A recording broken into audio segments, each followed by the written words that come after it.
I actually have no idea if you started recording before this sentence. I don't know if you're recording now. Are we recording? What are we doing? What is this show? Hmm. Uh-huh. Yep, your mouth is full of croissant. Anyway, hi, Internet. What's up? It's Sayreport Jr., a podcast you should be listening to, subscribe to, and downloading every week. I really hope we're recording this right now because this is as professional a take as I'm going to give. I'm one of your host companions, Zach Sarowik. And I'm your other host companion, Dale Decker. I kind of said go, but I had Thought you croissant said in that. my mouth. Yeah, I thought you did, but that was very much like that was like that scene in Wayne's World where they start counting down and then realize they're not supposed to say one and two when they do it, but Yes. then he accidentally says two anyway. Such a good movie. I gotta rewatch Wayne's World Oh and Wayne's World man. 2. I don't care what anybody says. Wayne's World 2 is fucking magnificent. I haven't seen either beginning to Oh my end. No, god. I've seen scenes. Nope, no, I've seen a lot of those movies. I just haven't sat down and watched it. So I feel like I've seen the whole movie, I mean, but I haven't seen the whole movie. like many SNL inspired films, they're very like sketch, like Yeah. scene to Oh scene yeah. based, and so like you can kind of just mix and match most of those scenes. Like there are through lines to both of them, but they're really just like how do we get from this scene that's like a 10-minute sketch to the next scene that's a 10-minute sketch. And Exactly. they're all very funny. I can't remember a part in either of those movies that I don't like, and that's because I haven't watched them in 2 years, and I refuse to go back and prove myself wrong. So, That's good. Um, I'm just happy you haven't called me out yet. I already forgot what I was going to call you out on, so it's okay. I mean, I could remind you. I don't remember. It's gone. I've flavored my Are rye you ready whiskey. for some podcast? There it was. That's Yep, what it was. you were gonna. You I totally almost said footballed. Comcast. We're not sponsored. You don't No, get to we're say not. that. You put orange juice in your rye whiskey. I did. Yeah. Actually, I think it's orange, peach, and mango. Whoa, Ooh, that fancy. sounds delicious, actually. It is when it's very clearly the juice coming out of it. But the problem is that at this point, I've hit about 50-50 or more of the rye whiskey part. And Beautiful. so you can definitely taste it through the juice. Yep. It's not as tasty anymore. I'm going to keep drinking it, though. I have a question. Yes. What is your glass choice of? Oh, right now, it's definitely our mug. Oh, thank God. Oh, thank God, because me too. It's not always it's not always the mug because I don't always do the dishes, but Thank it God. happened to be the Because I mug. was like, I'm gonna drink bourbon this episode, but I need to drink it out of the mug. I can't. It's It been can't be anything else. Yeah, it's been a long week since last episode. Mm-hmm. It's been 10,000 years since last week when we recorded our last episode. So I was like, I need this to be as comfortable a recording as Yep. possible. Yep. And that means the mug, and that means booze. I agree. Um, yeah, let's start here. I think this will be a relatively quick place to start. You saw Hobbs and Shaw this I weekend. did. I listened to Say Report. I heard Devin's take on it. It sounded a lot like some of the reviews and stuff I had been hearing. Mm. But now is when I sadly admit that despite the fact that I think they're wonderful for existing, I have never sat down and watched a Fast and Furious movie. The closest I came was about 2 years ago. I was still living in New Mexico. I had come back to Rhode Island to visit for like the holidays or something. Mm-hmm. I was at my then girlfriend's house, and her friend, who I had just met, was this is actually, if anybody's heard Devin's infamous we were at Dave and Buster's and he just broke out in the Few Good Men speech for a good 15 minutes Oh, you mean conversation Tuesday? story. Yes. Sorry. Um, Love you, Devin. Sorry. It's all the same. It's all that same trip. But so a friend of hers was doing my nails, and we were listening to music, and like the Fast and the Furious, the first Fast and the Furious was on in the background, like on mute underneath the music, Ah. and still. That was a great way to watch that movie because still I watched it. I knew everything that was going on, and halfway through I went, "This is just Point Break." And that's when it's like, I was like, I saw Paul Walker talking to a bunch of people in suits, and I was like, well, he's clearly a Fed. Oh my god. And then I was like, well, clearly he's infiltrated this group of criminals with their street racing, and it just like this is Point Break. That's what this story is. But family, Zach. Family. Uh-huh. And Family. Keanu and Patrick Swayze were family, which is why Keanu couldn't shoot Patrick Swayze and instead just screams at the sky while he unloads his gun. One of the best scenes of acting Keanu Reeves has ever given. So, Vaya con Dios, bruh. oh Whatever it man. is. So, Oh, man, I freaking so yeah. love So I Point have never Break. sat down. Can we just I have talk never about sat Point down and watched. I've watched Point Break, if that helps. So I've seen a Fast and the Furious movie, but Ow. I've not sat down and watched any of them like all the way through. But I love that they exist. I have never like looked at that franchise and gone, why? Instead, I'm like, oh, thank God, another one. Because every time another one comes out, I picture a weird weekend where I just get really drunk and I just don't do anything but watch Fast and the Furious movies. And You the never do. But I know because at some point they have to stop. This isn't like the weekend I got really drunk and watched all of the Friday the 13th movies. I need an end point. I can't do that and then another one comes out. They need to end. So like 5 years after the last one comes out, Oh, that's when I will sit God. down and watch them all. Oh god. I was just gonna say, well, we need to watch the first one. Cause it is like I remember watching that movie as a kid. I don't even know how old I was. I remember watching that movie and just be like, yup. All about everything that's going on the screen right now. By All the way- about Paul Walker. All about Paul Walker's car. I want that car. This is my life. Even on mute, I looked at the one guy and went, that's the one that dies halfway through this movie in a very dramatic fashion. I called it. I called it the second I saw yeah, him on screen. Those Because he's a character actor that always does that. He's the character that's there to die for dramatic effect. those movies are very easy. Like they are. They're designed to just turn your brain off to, which did not happen during Hobbs and Shaw. I thought tell me. too much. Okay, tell me about Hobbs and Shaw, because I'm sad. I'm sad about hearing about I it. mean, I'm sad too. Like, don't get me wrong. And this is, I have loved the Fast and Furious movies, ever since they started. I will admit that I haven't seen them all. It's probably the one franchise that I have skipped episodes.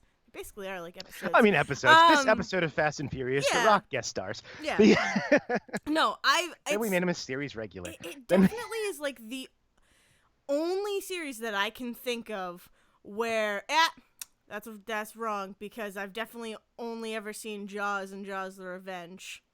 So, and I think Jaws Just like the Fast and the Furious, Jaws and Jaws the Revenge. because I think Jaws the Revenge is like the fourth movie. It's definitely the fourth, yeah. Okay. So these are the two franchises that I have skipped movies between and whatnot. Not like because I'm just like, no, I'm not about it. It's just that's how it happened. So I don't think I've seen Tokyo Drift, and I don't think But- I've seen what.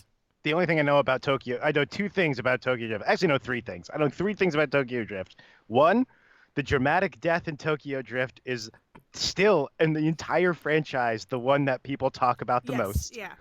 Two, Yep. Bow Wow. Yeah. Three is that it is a sci-fi movie. It is a movie that takes place in the future because Tokyo Drift comes out in like 2003 and takes place in 2015. Mm-hmm. So Oh, that yeah, is that's all I true. know about that movie. Yeah, I've just never seen it. I don't know much that happens in it. I know little things. I just never went out and saw it. Don't know why. Just didn't. I mean, one of the coolest.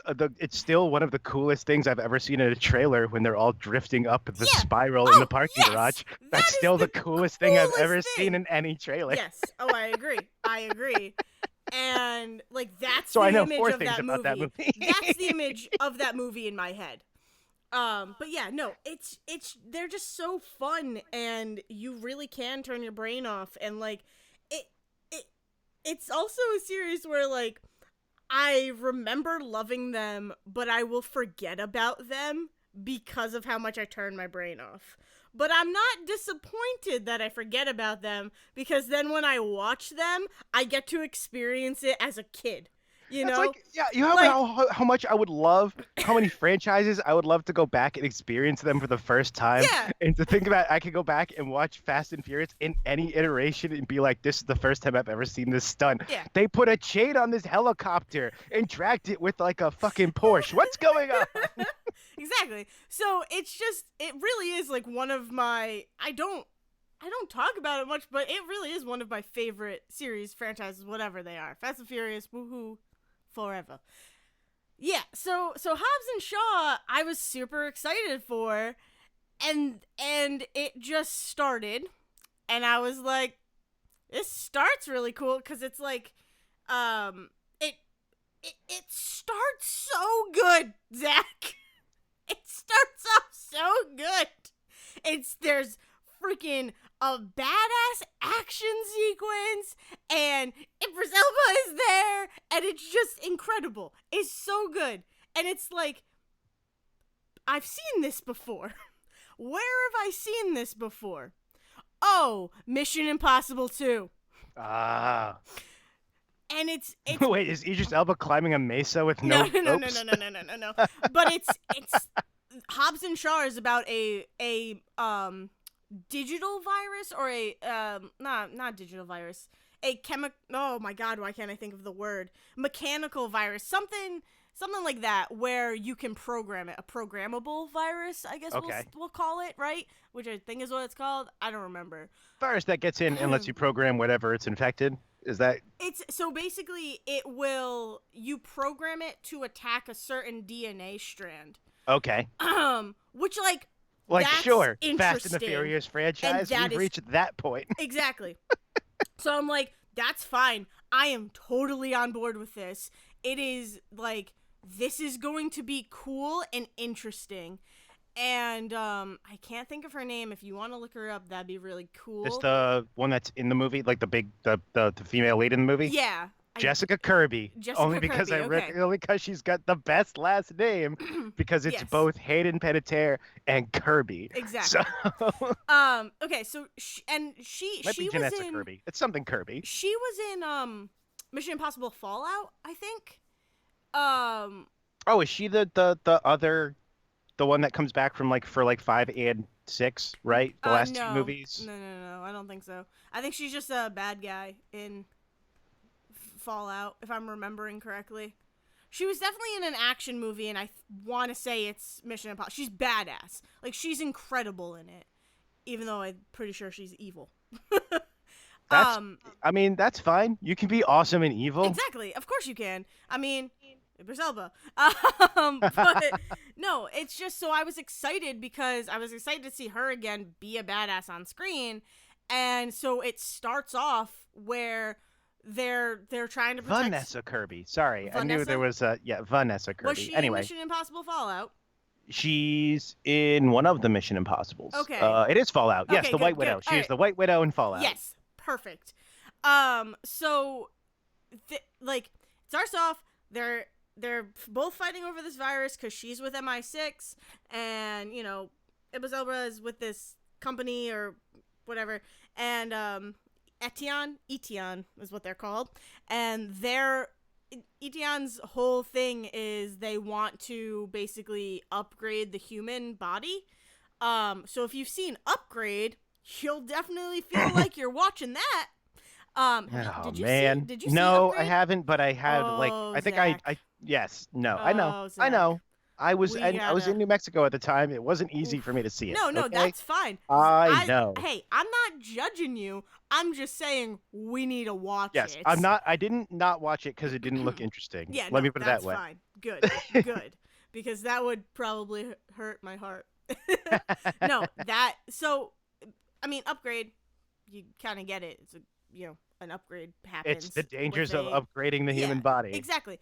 So the whole time I'm watching this movie, I'm like, oh, okay, it's got elements of Upgrade. I'm down again with this. Like, I'm excited to see where this goes and how freaking Hobbs and Shaw, Jason Statham, and The Rock are gonna handle a virus, a Two of the most programmable virus. two of, by the way, Like, the funniest, like most charismatic dudes. Jason Statham does not look like he should be charismatic. He should oh, not. The guy looks like he's fucking. incredible. The guy looks like someone shoved his face into a rock. Not to be insulting, and also not The Rock, though it does kind of look like someone shoved his face into The Rock's chest.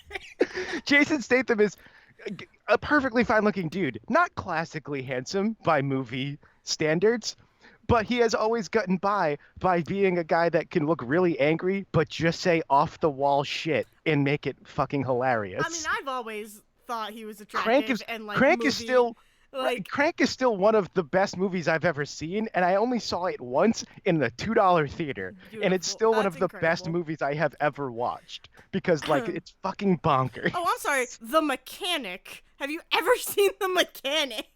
No, but I have seen Oh.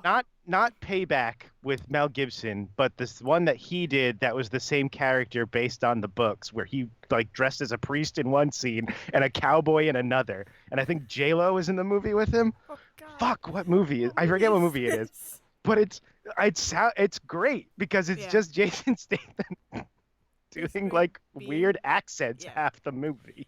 I love him, and like he's one of. I mean, I love the movie Spy, but he is one of the best parts of Spy. Like he's just. I think he's so Right. charismatic, and he's action movie hot. Like action Right, like movie Spy handsome. is perfect. Spy is perfect because you get Jason Statham because you want someone who looks like an angry badass Yeah. but can sell comedy at the same time. Exactly. Yeah. Exactly. And The Rock is just the fucking Rock. The Rock can Yeah. do whatever the fuck he wants at this point, apparently. Yeah. Because he can make it work. Oh, of course. And it's so yeah. So it starts off like I'm excited. I'm ready for this movie to happen. And then basically I don't know how far Devin like yeah. He left like a lot of it to you. Yeah, So okay, however good. much That's what I you want to thought. go into. So yeah, so it starts and it basically is MI6 and Etienne are fighting over the virus, and so her name I think is Hallie or Helly or Holly. I'm gonna get to that. The problem is I'm gonna that get Jason to Statham that. is saying it half the movie, which means his accent is distorting the Well, it's not name. just that, Zach. It's not just that. It's also like, so yeah, whatever. So Vanessa Kirby infects herself with the virus to save it, right? Then everybody thinks she has gone rogue because Idris Elba is basically like, you got a rogue, whatever. He like impersonates an MI6 person and says that she goes rogue. So now it's a hunt to find her because she has the virus and all of that, but she was just trying to save it. Enter this really cool cut between The Rock waking up and Jason Statham, right? And like their entire day routine. And then them finding out that they're gonna have to work with each other. So like that's the next part of the movie, and it's great. Like it's great like juxtaposition there. It's a split screen. It's cool and it's very campy, and I'm like, okay, cool. This is the amount of camp I want in this. But then the movie continues to just be and then the movie happens. And then the movie happens and they meet each other. And that's where it kind of starts going downhill for me, because I get that you guys hate each other. I do. The scenes go on too long, and it's the Deadpool 2 director, right? So Yes. So Yes. Devin mentioned this, Yeah, and the we second talked he about said that, that. I immediately started thinking about your problems with Deadpool 2, and I went, oh, that makes sense, actually. Mhm. That So makes sense because your biggest complaint about Deadpool 2 was that they would come up with a joke, and then they wouldn't let the joke go yeah. until it was so far dead. So this was like an entire movie of that, where it continued to be like, we hate each other, but we need to work together. We hate each other, but we need to work together. Which Yeah, that's the plot of the movie, And then guys. every time I they walked get in the it. room, Jason Statham would look at The Rock and be like, "You see this motherfucker? I hate this guy, but I gotta work with him." Yeah, like I get that that's the story that you're trying to show, and that you're trying like like I get it, and you got some really cool jokes out of it. But there are like three or four scenes, long scenes of just The Rock and Jason Statham throwing insults at each other. And I'm like, all right, guys, you got more important shit going on. You got a virus that is about to infect the entire world because it's not programmed to a certain DNA strand.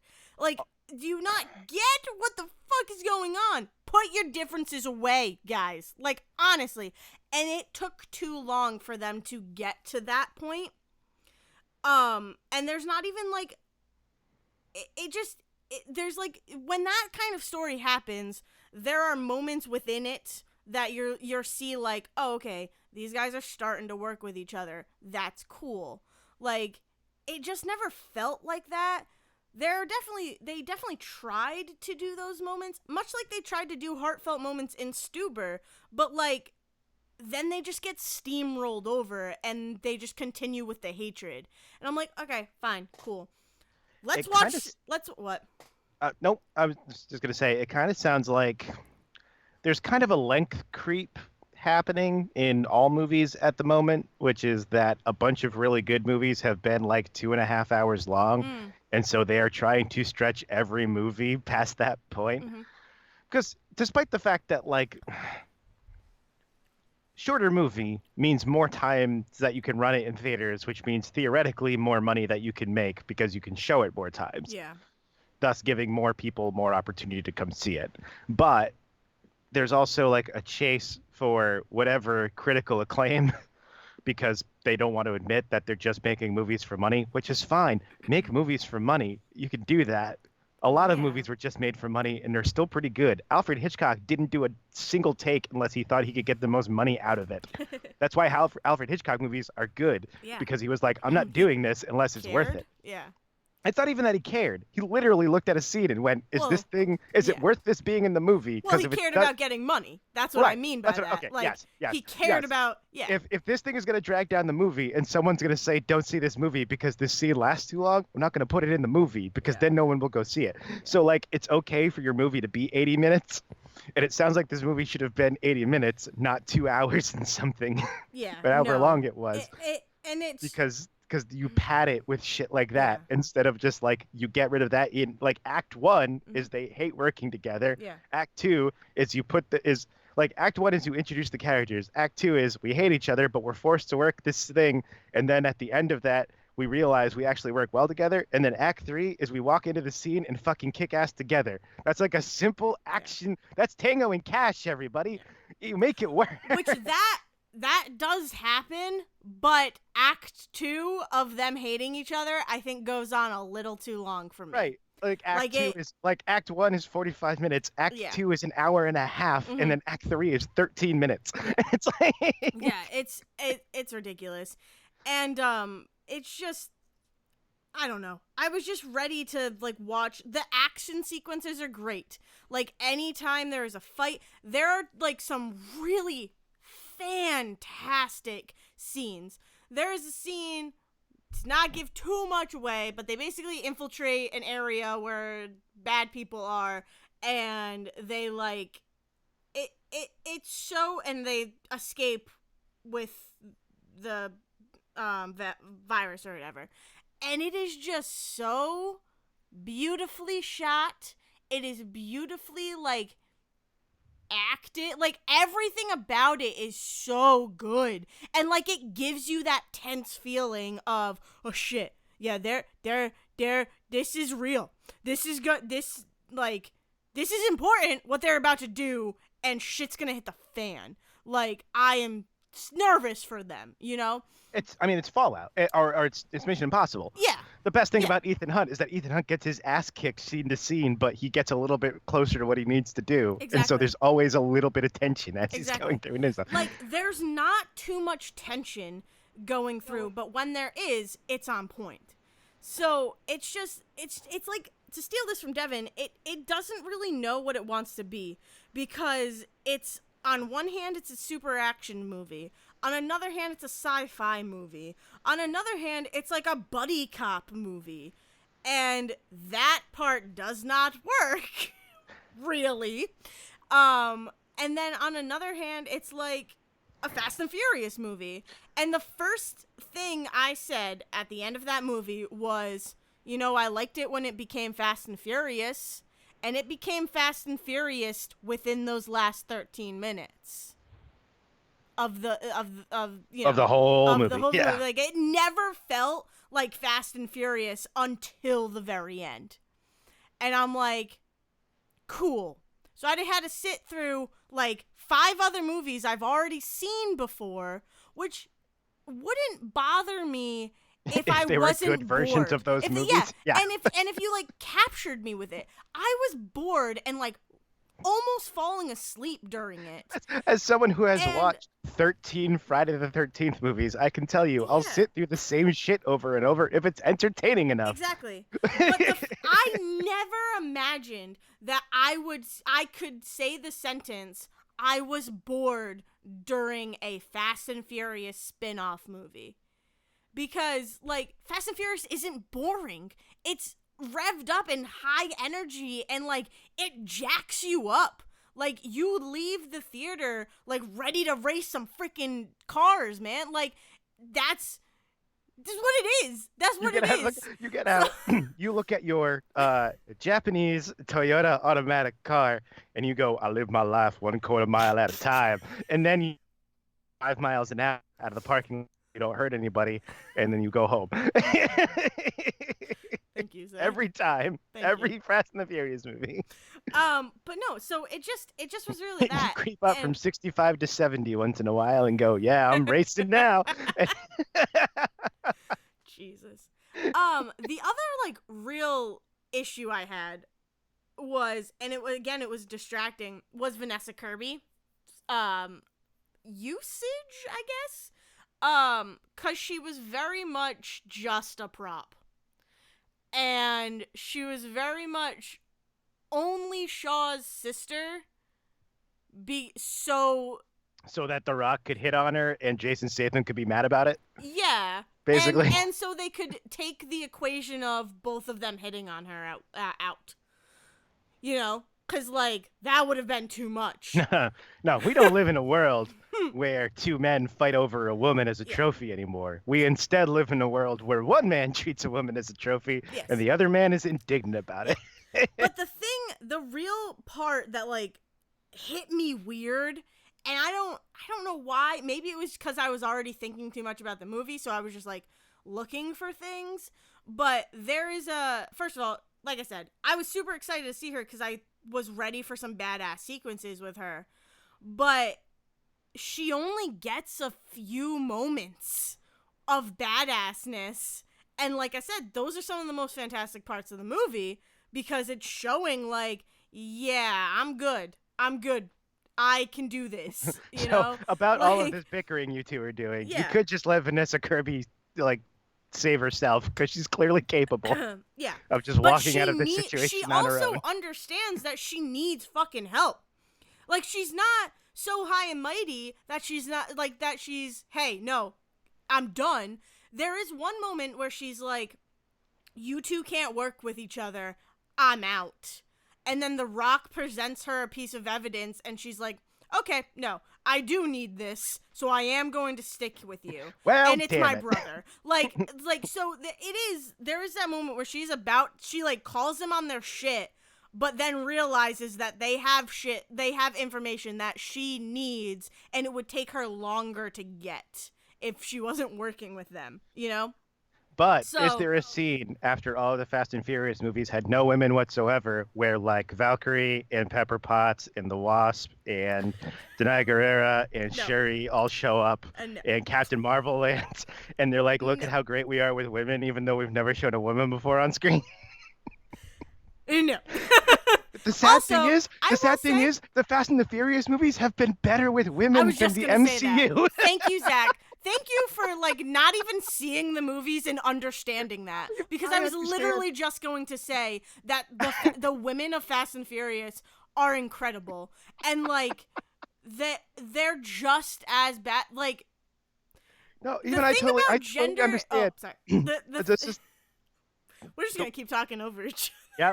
The one thing that I know about without ever seeing them, the one thing that I really know about the Fast and the Furious movies is that they have like a they have a diverse cast and they Mm-hmm. have all of these different characters, and that the reason that they one of the biggest reasons, because horror franchises live on this as well, even though horror franchises, especially the big ones, historically are not super diverse, their audience is super diverse. Yeah, exactly. And so like they are like the fact is like the Fast and the Furious franchise understood that the people watching this movie were not just white dudes that thought that their Honda Accord would be good at a street race. So Exactly. like Um, uh, but yeah, so the biggest part of the movie that like struck out to me with Vanessa Kirby was there is a scene where she gets captured, right? She gets captured, she's brought back to FBI, I think is where she's brought back to, and The Rock is interrogating her, right?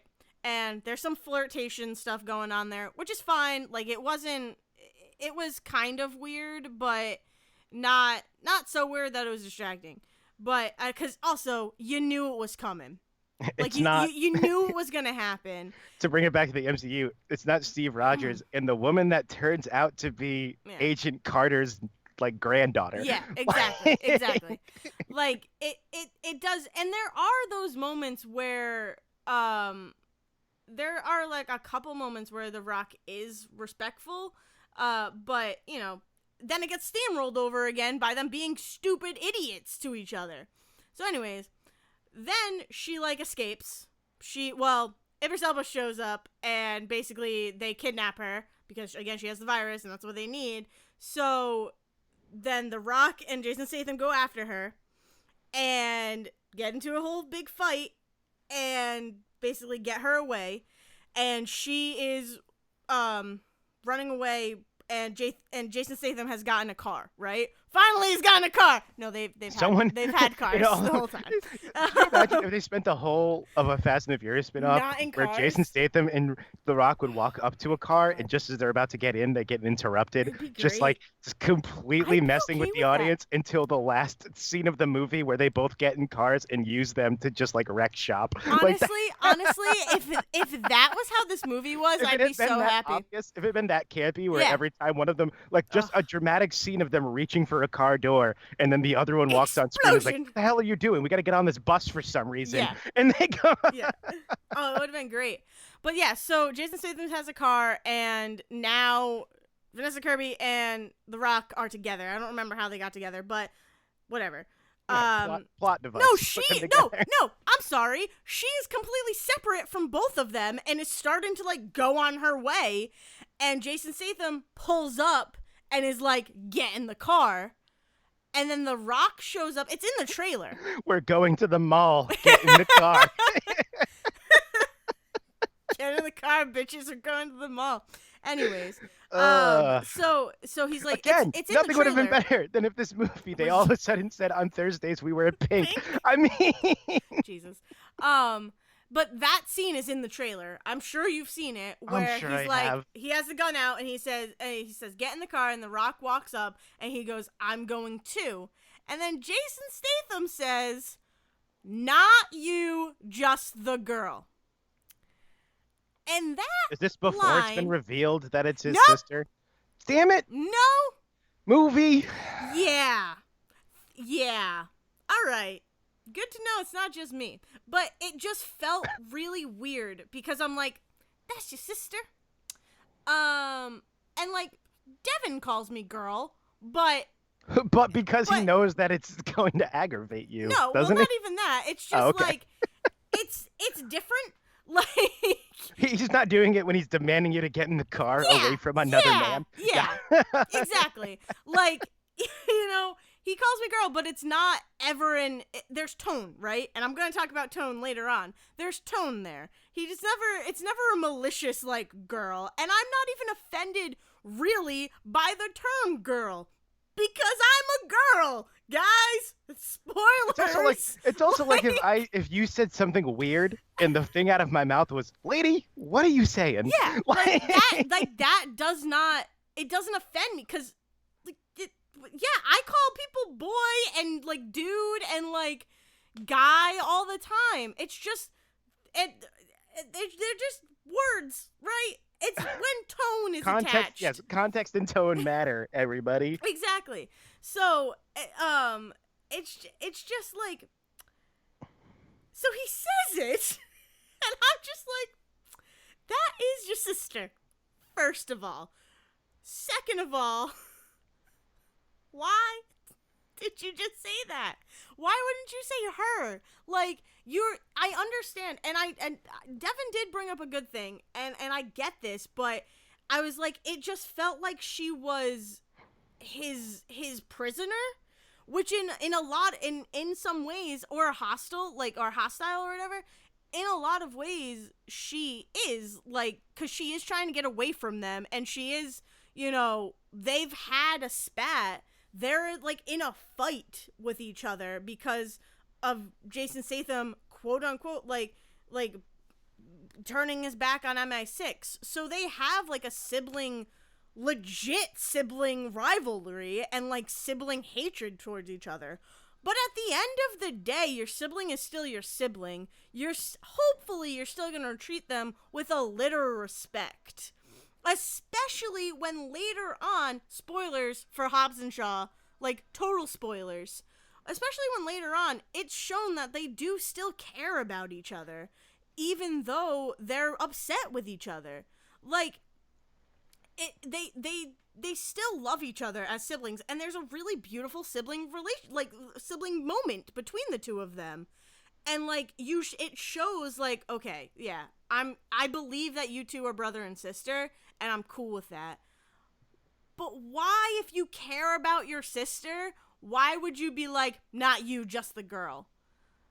Like, even an ass, like, I don't know. He's not an asshole enough to do that, even though he is the bad guy from all of the other Fast and Furious movies, which I'm sure, like, Devin's whole problem is that they change his entire backstory. Right, like, my understanding was that, like, he shows up as the foil to The Rock for a couple of movies, yes. And then I think it's the Fate of the Fury. One of the last two, they were like, but what if you had to work with Jason Statham, Fast and the Furious family? Yeah, Like, exactly. So, like, they have been trying to redeem him, and I don't know, maybe it's just because I love Jason Statham, but, like, I never think of him as a bad dude. Like, I think of him as a redemption story more than anything, and, like, he's doing things specifically with reason.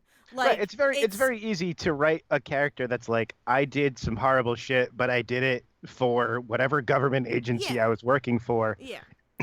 Like, So now I want to do good stuff while working for this government agency that made me kill people. Yeah, exactly. It's just, I don't know. It really hit me in this weird way that I'm like, why would you ever, like, that just feels like you are treating her like something less than.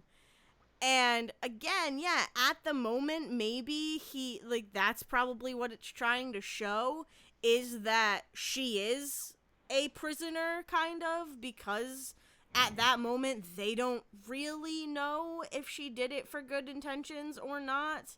But, like, again, at the end of the day, you want to trust your siblings, especially when Jason Statham isn't really the one that had the issue in the relationship. She did.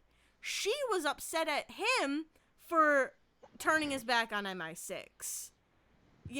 So it just never seemed like he was full of hatred towards her enough to be like, To call her the lady. The girl. Like, the girl. Sorry. The girl. And it's also the girl with the tone that he used. And it's just, yeah, that felt icky. That felt really creepy and gross. Not creepy, but it just felt, Wronged? Disrespectful. Disrespectful. Thank Felt you. disrespectful, Jason Yeah. Statham. You should be ashamed of Yeah. yourself. But it is. It's totally. Think about what you've done. Yeah. It's totally the tone. It's totally the tone. And that also goes into saying, like, I don't know what her freaking name is. Because she really is just a prop device. It's The entire last half of the movie, again, spoilers, I'm gonna tell you because That's fine. it pisses me off. But I mean, like, here's the thing. If I'm going to watch Hobbs and Shaw, I'm going to watch 8 Fast and the Furious movies first. exactly, So, exactly. like, I got at least 16 hours before but I like, watch that movie. the whole last part of the movie, the entire like last sequence is just her hooked up to a machine getting the virus out of her. Like, she's not really in the fight until the very, very end when it's out of her. But it takes like it's a 30-minute extraction process. So for 30 minutes, Very not specific real time. not A real very time. specific time so that we could then justify her being strapped to a table and not doing things Yeah, for a but little while. it's just like there is a scene where I keep saying there is a scene.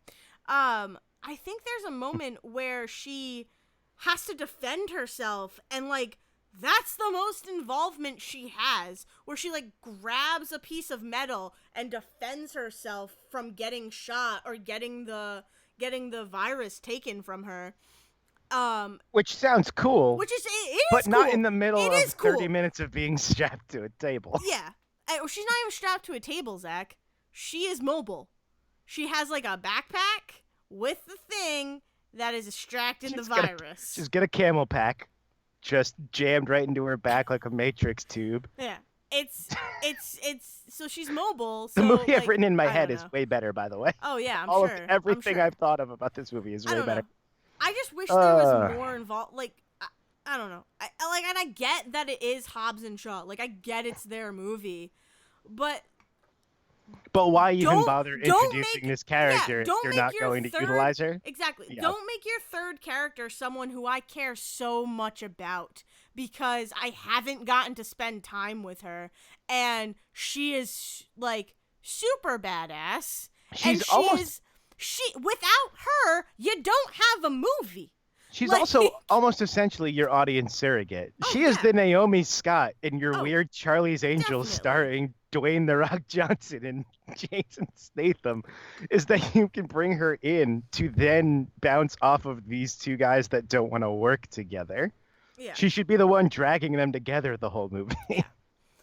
It's just, I don't know. It was weird. And then from that moment, I'm like, you're going to need a big moment between Jason Statham and her and Vanessa Kirby to make me, like, be okay with the fact that they're siblings. And it happens. I will give it all the credit in the world that this movie and this franchise does really do good stuff with family and like chosen like the whole thing. family and it's Quarter the Mile at a whole Time thing. and family. The only two things I know. Exactly. I have said that about like 8 different things with this movie. The only thing I know about this movie, Quarter Mile at a Time and family, and also 8 other things. You know more. I think you've seen no. Cultural osmosis. Oh, of course. Yeah, Definitely. cultural osmosis of the course. Fast and Furious franchise. But That one American Dad episode where they found the script. Oh God. But there's a really nice brother sister moment between Jason Statham and Vanessa Kirby, and there's a really nice brother moment between The Rock and his brother and his family. Right, that all looks so cool in the trailer, and it's just like no one is talking about that scene, which makes me concerned that it doesn't which pay sucks off. because it's incredible, Zach. Like the entire last half of the movie, not even half, like the third act of the movie is incredible because it's all action, it's fast and furious, it's like It's they're action fighting, Moana as Dwayne The Rock Johnson goes back Yeah, to pretty much Pacific like Islands. like it's they're using like spears and weapons that are like hand weapons, not guns, and like it's so cool. It's so cool. But the rest of the movie happened before it. So in short, everybody go watch the short film 30 minutes of Hobbs and Shaw, which is just the last Yeah. 30 minutes of that movie. Yeah. I mean, We maybe cut in some stuff here. at the beginning with Idris Elba just so that you understand what's going on. Yeah. Yeah. I mean, I don't know. I think people should go see it because I want more Fast and Furious spin-offs and more Fast and Furious movies. Right, because that's a concern. First So, off, there's more Fast and Furious movies. Like, there's no concern of mine that more Fast and Furious movies are coming. But I'm concerned that they're going to pull that this was their solo a Star Wars yeah. story moment where Yeah. they tried to do a spin-off and it doesn't quite work and we don't get another one. Yeah. Like, I want them to keep trying this shit. Yeah. Oh yeah. I want more stuff Of with course. that dude that looks like Paul Walker's kid from Tokyo Drift. That's not really, but everybody was like, "Oh, it takes place in 2015. It must be Paul Walker's son." I want that shit. Give me more about him or Bow Wow or Yeah. something. Yeah. I don't know. It is, and maybe down the line if I watch it again, like I said, there are really good, fantastic action moments in it, and I will watch those again. More and But more. What this sounds like. all the filler is just like, and let's move on, and let's keep going, and we need to get to the serious shit, guys. Like, You know what this sounds like to me? This sounds like the perfect movie that you throw on in the background oh yeah, at a party where everybody's getting kind of drunk and everybody's playing like beer pong or something, Yeah. and then everybody stops for 2 minutes to watch something blow up and then goes back. yeah, exactly, That sounds like the perfect thing for that. exactly. So So that happened. yeah, Then we like to like uplift shit after stuff like that, but we're just gonna barrel recording through. for 46 minutes. That's because we did a lot on Hobbs and Shaw. Holy Okay. shit! Yeah, it's gonna be a long one, everybody. Buckle in. Oh As my they say, here's a God. preview. Here's a preview. Dale doesn't know this yet, but there's some shit coming from another podcast I like that I'm just gonna throw in here at the end to lighten the mood a little bit because it's gonna be a long one. So allow me to say a phrase I learned from that podcast just to lighten the mood for like a second, and that's buckle in, fuckos. We're gonna just keep moving on for a second here. Beautiful. So that happened. Well, the best thing is that 2 seconds after that, someone goes, "Well, really, it should be fuckle in buckos," and that's even better. Nice. So yeah, Hobbs and Shaw. I knew that was gonna be a thing. I didn't think we'd go 46 minutes on it, but it is what it is. Let's I keep thought going. I thought it was 20 minutes. I thought that was 20 minutes. 40 minutes. We spent 6 minutes talking about bullshit at the start of this. Whatever it was we said, I already forgot. Me too. And then, I kind of forgot what I've said about Hobbs and Shaw. so the announcement was made recently that they're going to put out some more comics based on the PlayStation Spider-Man game. Mm-hmm. And they decided to name it the Gamerverse. Okay. And so someone I follow on Twitter, not going to name them, not a whole thing. We don't need to. We're not doing this to throw shade. Dale might be. I'm not. No. But I need to they named say it the something. Gamerverse, and he said, "Why gamer? Anything else but Gamerverse? All right. Not for because gamer means something to some of us on the internet." But Dale saw that and had a reaction, and I am interested in responding to that reaction. My first thing is Gamerverse is not new. I mean, so that's the first problem, though, is that it's not original. No. Gamerverse sounds like something somebody, like a blog someone created so they could talk about their games and also the fact that there aren't enough anime girls in games. But do you not know that... I don't know what Gamerverse is. Okay. Whatever you're about to say, I don't know what Gamerverse is. So Gamerverse is quite literally the Marvel game universe. Video game universe. I've never heard this phrase, and that's mostly because there haven't been a lot of Marvel video games recently. Okay. After Iron Man and Thor tried to have a video game at the beginning of the MCU and failed, they decided to not make a lot of Marvel games for a while. And so there haven't been a lot of games from Marvel. But there have. I mean, I can think of the in mobile of the Galaxy games. Nope. So Telltale there's games. Yeah. Okay. So there's been that. There's mobile games, which are yeah. very much they don't really use Gamerverse in those mobile games.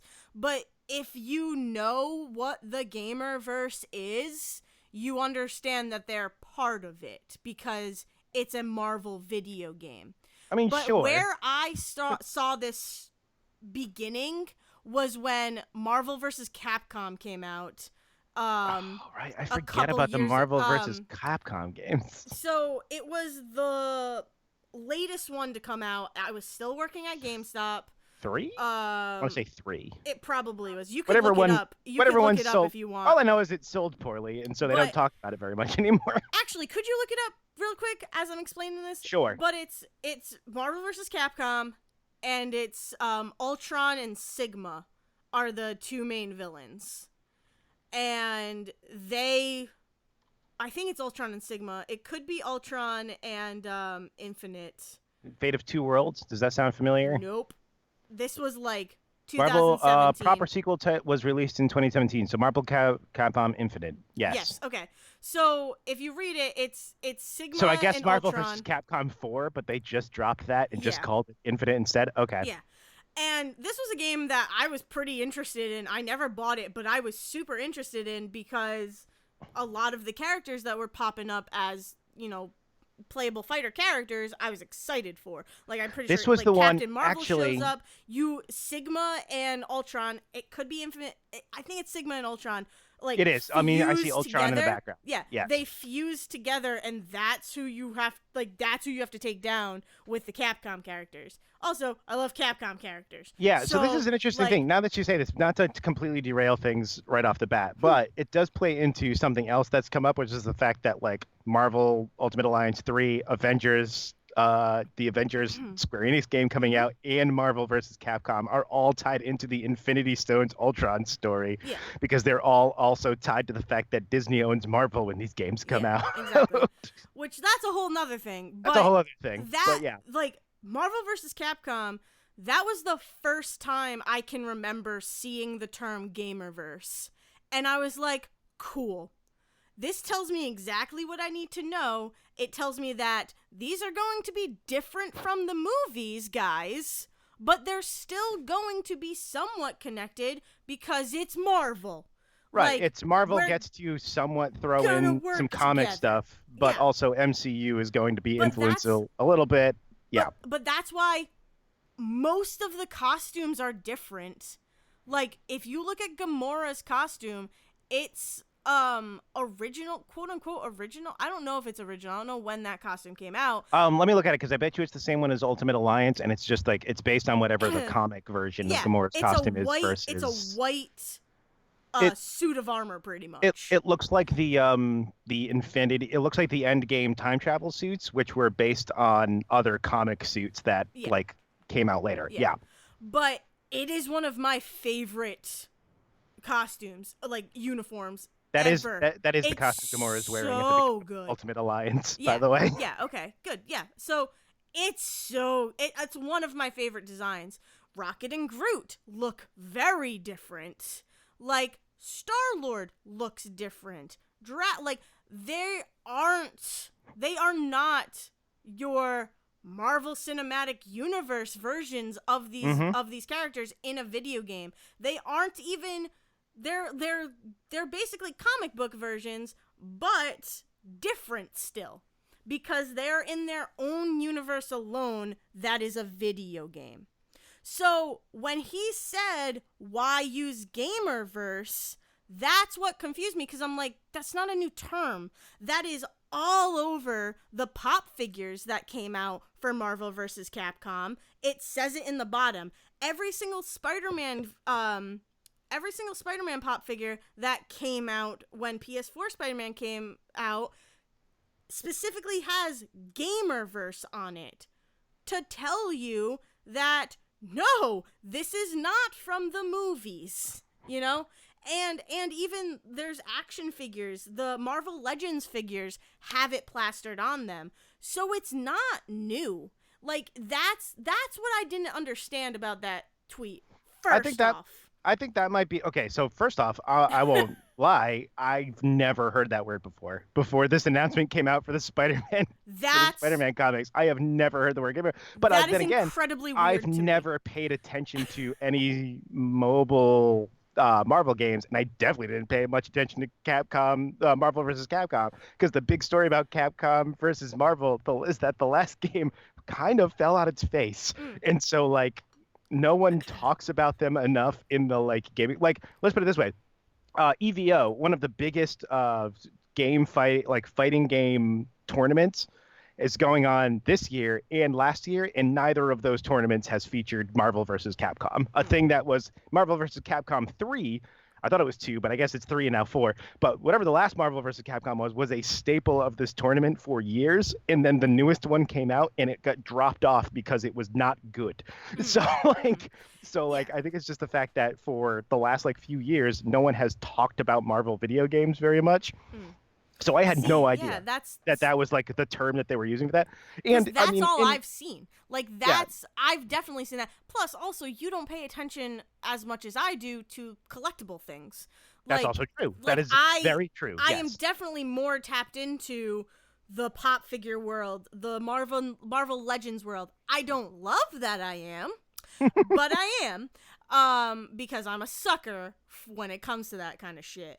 But it really like surprises me that you've never even heard it No, because before. here's the other And thing, like it Dale. surprises me that that guy hasn't heard of it before. Especially because he's a Magic the Gathering person as well. But I the mean, other thing, he might have, and he here's the still thing. could have an issue with it, which is I mean, fine. that's also But true. But no, here's the other thing. And I'm gonna tell you this right now. I don't know if you know this, but pop figures are in specific circles not very popular. Funko oh Pop no, is I know. considered like the absolute worst of the worst of capitalism in a lot of things. Oh, of course And it so is. there's a lot of people that might not know that term because they specifically go out of their way to ignore things like Funko Pop. Yeah. And so like if that's the term that's being thrown around in collectible circles, there's a lot of Mm. people who are like, I don't want to get into collectibles because they're the worst. And so they've just again never heard the term before. Yeah. And There's a good chance that this is legitimately the first time either of us had heard that term. yeah, and it actually could have stemmed from marketing too. Like it could have just been like, hey, we need to separate ourselves from our ever growing MCU. No, I understand Like, exactly where it came so from. but I get where you're coming from too. Like I understand that people don't like pop figures, and I understand that, but it's just it struck me as so weird to see that because of how tapped in, not even tapped in. I wouldn't even say I'm super tapped into it, but it's like how much I see Gamerverse And this is in one of those weird things. things where we start to realize that despite the fact that over a year and a half now, Dale and I have gotten very close, we from never meeting to living in the same state and still not recording in the same room because that would be awkward. Uh, we have very different. I think this works. I mean, I think it's part of our dynamic. We have very different interests in certain things, to the point where, like, I'm going to talk about in about 20 minutes the fact that I went back to playing more Breath of the Wild because I needed some comfort food. Uh, and Dale, I don't think has ever seen more than the first 20 minutes of that game. Um, Unless someone else has played it, no. like here, like. We have these different spheres. Twitter is weird. Twitter is weird because Twitter, much like Tumblr and other parts of the internet where you are able to curate what you see.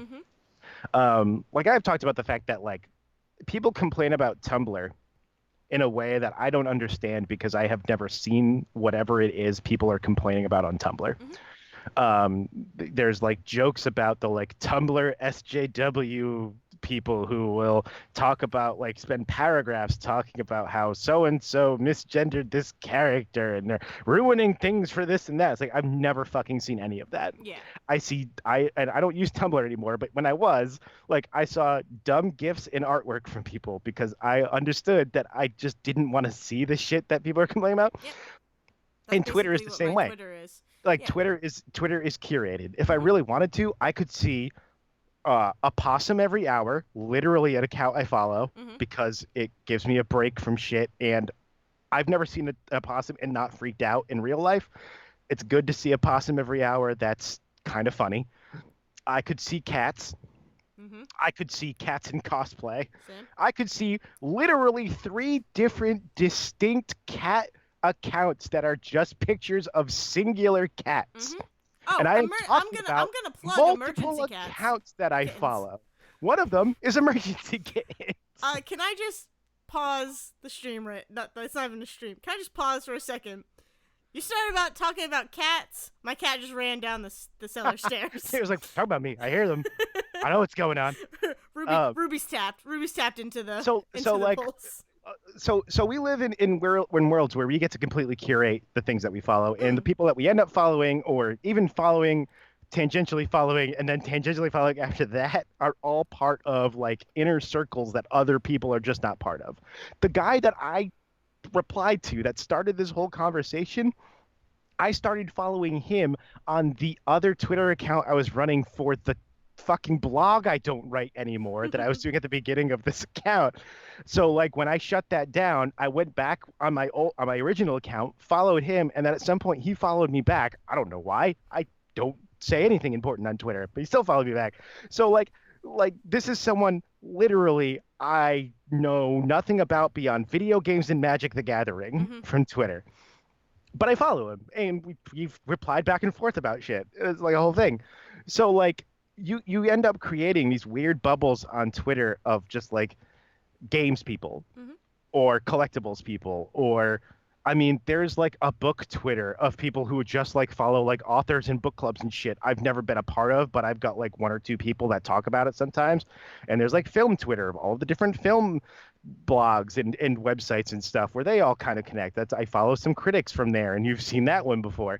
Like it's like high school again, where like I was never part of a singular crowd, but like I dip into one or the other once in a Yeah. while. Same. And so Same like here. that all Yeah. comes in.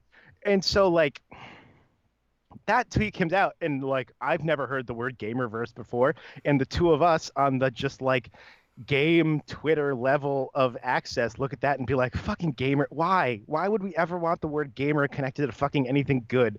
Like Spider-Man, even so, a game that you and I love, Mm-hmm. I don't think I have ever talked to you about the fact that there's like an entire part of games and socialist Twitter that looks at Spider-Man PS4 and is like, why is Spidey good with the cops? And Spidey's just a cop in this game. Jeez. Because I know that that's not a conversation we need to have. Yeah. I don't think it's not going to change anything. The game is still fine the way it is. It has nothing to do with the way that I think about like cops in the real world. But yeah, it's kind of funny that half of that game is spent setting up a surveillance system for the NYPD of all people. Yeah. But like again, a conversation we've never had because we don't have to have that conversation. I've had that conversation with this specific dude that I replied to. So like we look at the word gamer actually has a connotation for us that it doesn't have for other people.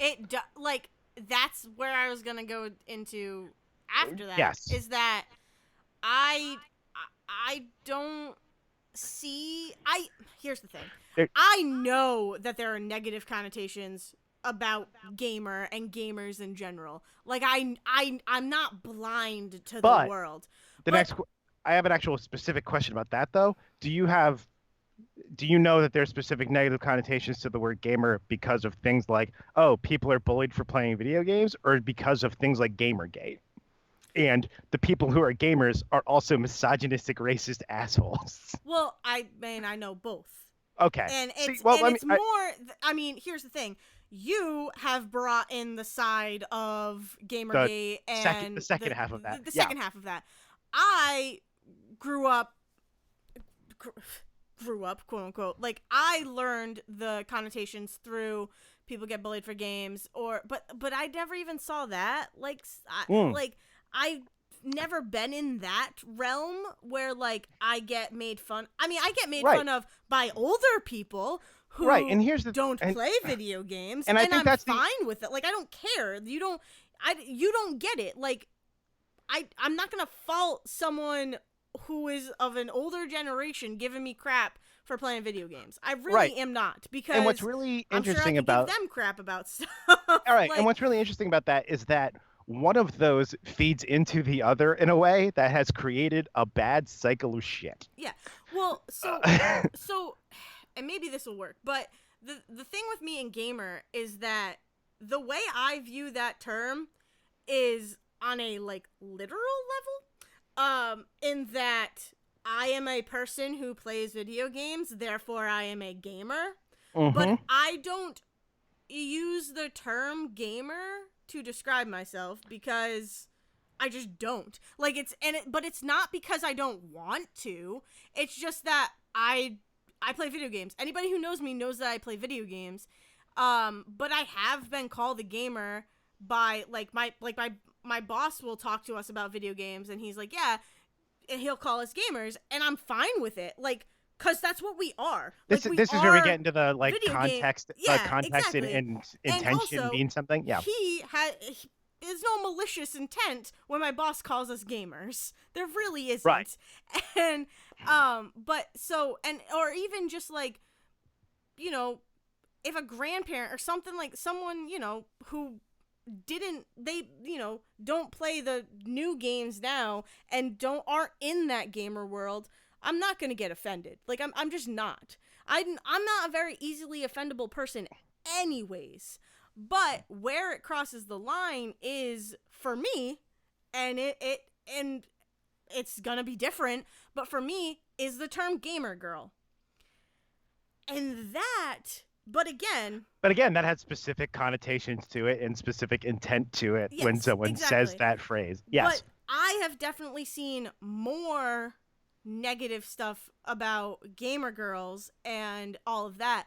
But it's also, I feel like the term gamer didn't start with malicious intent. I think No. it started as a way to be like, this group of people are gamers. This group of people are bikers. This group of people are runners. Like, it's literally what this group of people are. Dale, I love the pureness of that intention. I do. And you're not wrong. But what You're not wrong. And in fact, like there have been situations where I have described myself as a gamer. I'm pretty sure I've done it on this podcast. But I would never okay, let's see how I want to start. I understand that there are certain times that it can be misconstrued as bad or anything like that. But the only other thing I was going to say is that the reason why I think gamer girl hits me more, and again, it doesn't even hit me that more because I don't refer to myself as a gamer girl. I don't think anyone would ever refer to me as a gamer girl. Most people don't refer to themselves as gamer girls. Some people are reclaiming it now, but that's because it started as a negative thing. That's what I was going to say, is that that term specifically started as a malicious intent to fucking separate females in the video game world. And that I'm not about, because it was all about separation, which go fuck yourself. Second of all, and second of all, it was a way to over-sexualize females who play video games, and freaking just put females on just a pedestal to be gawked at. Like, and that's shit. That's bullshit. It's happened. It was built from malicious intent. So of course that one has the evil, the negative connotation. And yeah, people have been reclaiming it, which all the more power to you. But for me, and I would love to hear, I want to know and understand, but for me, gamer has never been that. So cool. The floor is yours. So, first Ruby. off, again, I have referred to myself as a gamer before. I will probably do it again. The biggest difference I can think of, and I don't know how to say this in like verbally as opposed to writing it out, I never refer to myself as a gamer with a capital G, which is the way that it's like referred to online when we tweet about it. So I know that I've told you the very quick and dirty version of Gamergate. I'm going to try and do it even fucking faster on this podcast, but this is where a lot of it comes from, because yes, you're right. A lot of people describe themselves as gamers and still do in all of this stuff without any negative connotation. It was just, this is the thing I do. It's my main hobby. I would like literally my two main hobbies are video games and podcasts. And because I actually make a podcast, I get to call myself a gamer podcaster, except for the fact that I don't make a podcast about video games, except for the 51% of the time that I talk about video games on this show. So like, even that's a weird connotation for me. But like, yes, I game a lot. I'm a person who plays video games. I love games for a lot of reasons. Mm-hmm. But the reason that I specifically like shy away from calling myself a gamer is because of Gamergate. And the very quick and dirty version of that story is that a woman named Zoe Quinn made a game called Depression Quest.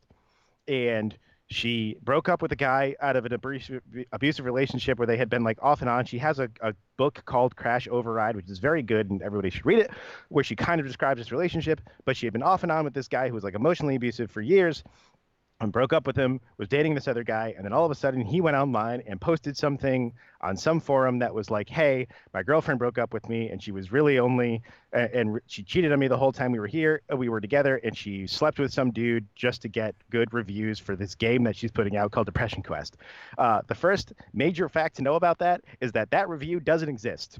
Whoever it was that she was sleeping with on this on again, off again relationship with this dude that was supposedly the person she was sleeping with for this review never wrote a review for this game.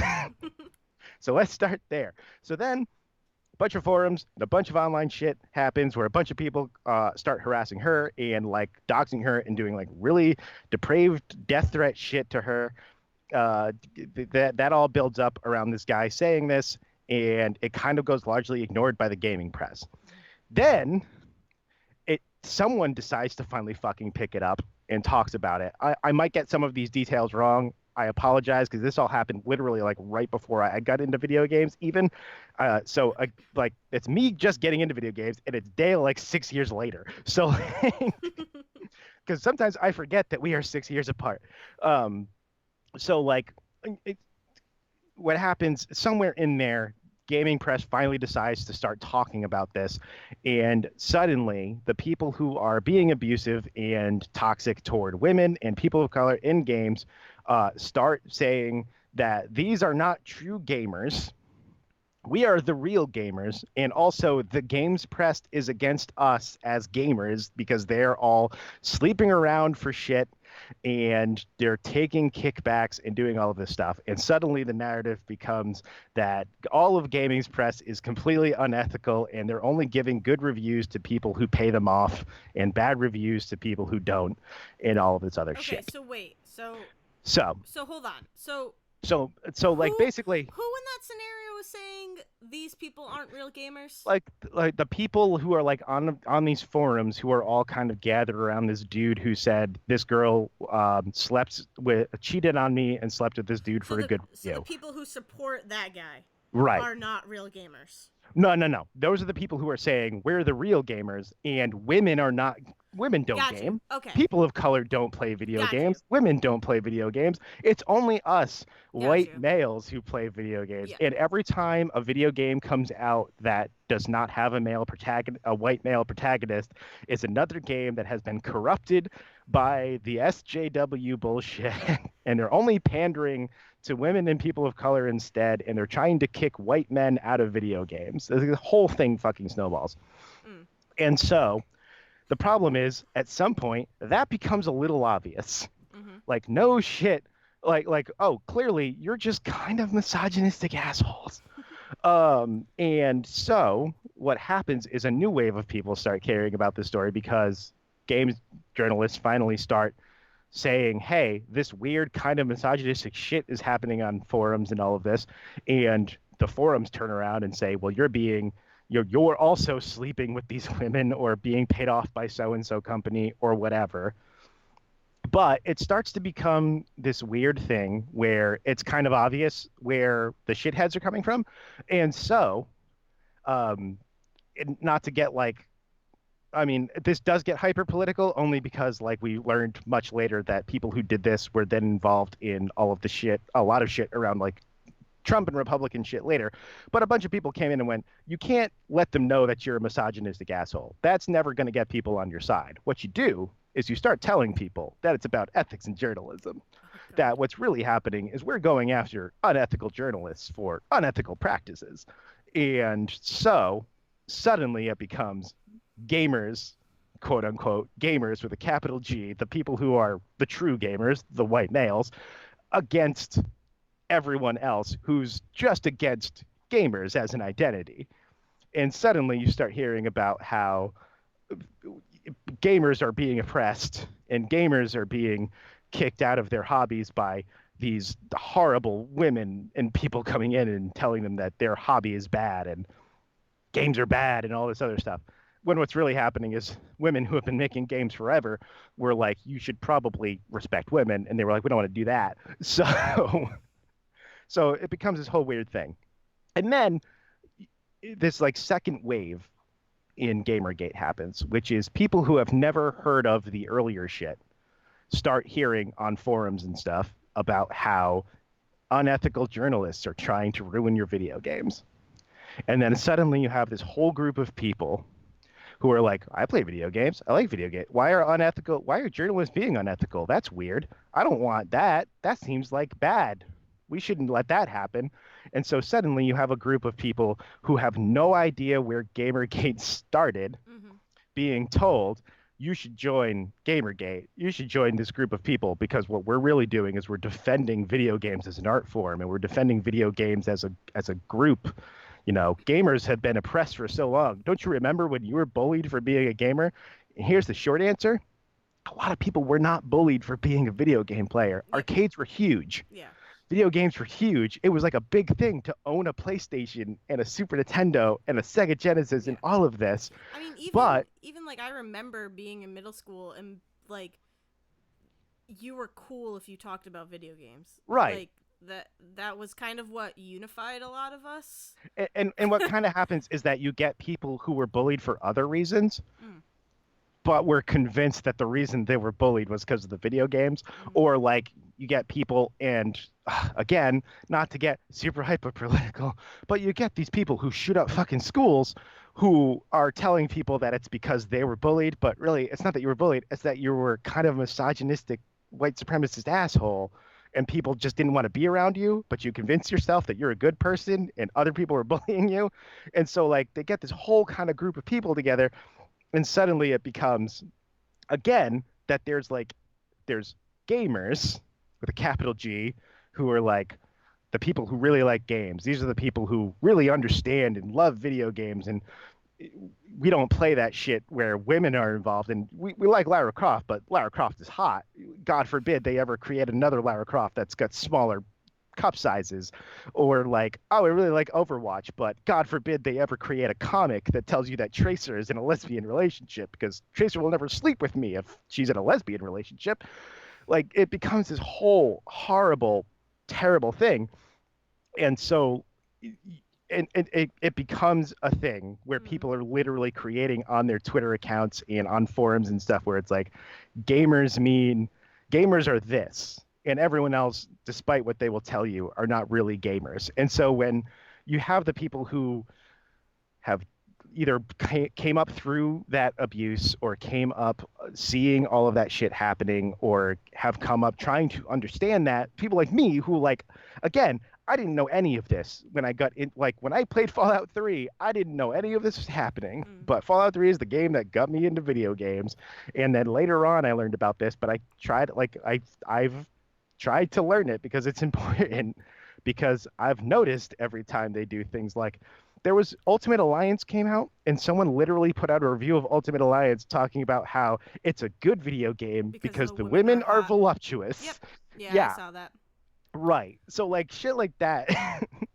So like when there are people and I count myself among this and I try not to be because I understand that there are both people who still to this day you can try and convince them that Gamergate was not about ethics and journalism as much as that was the fucking tagline, and they try to be adamant about how that's not the case because they don't want to admit that they got fucking duped, and that's what it is. But there are also people who just don't have any of that connotation to it at all.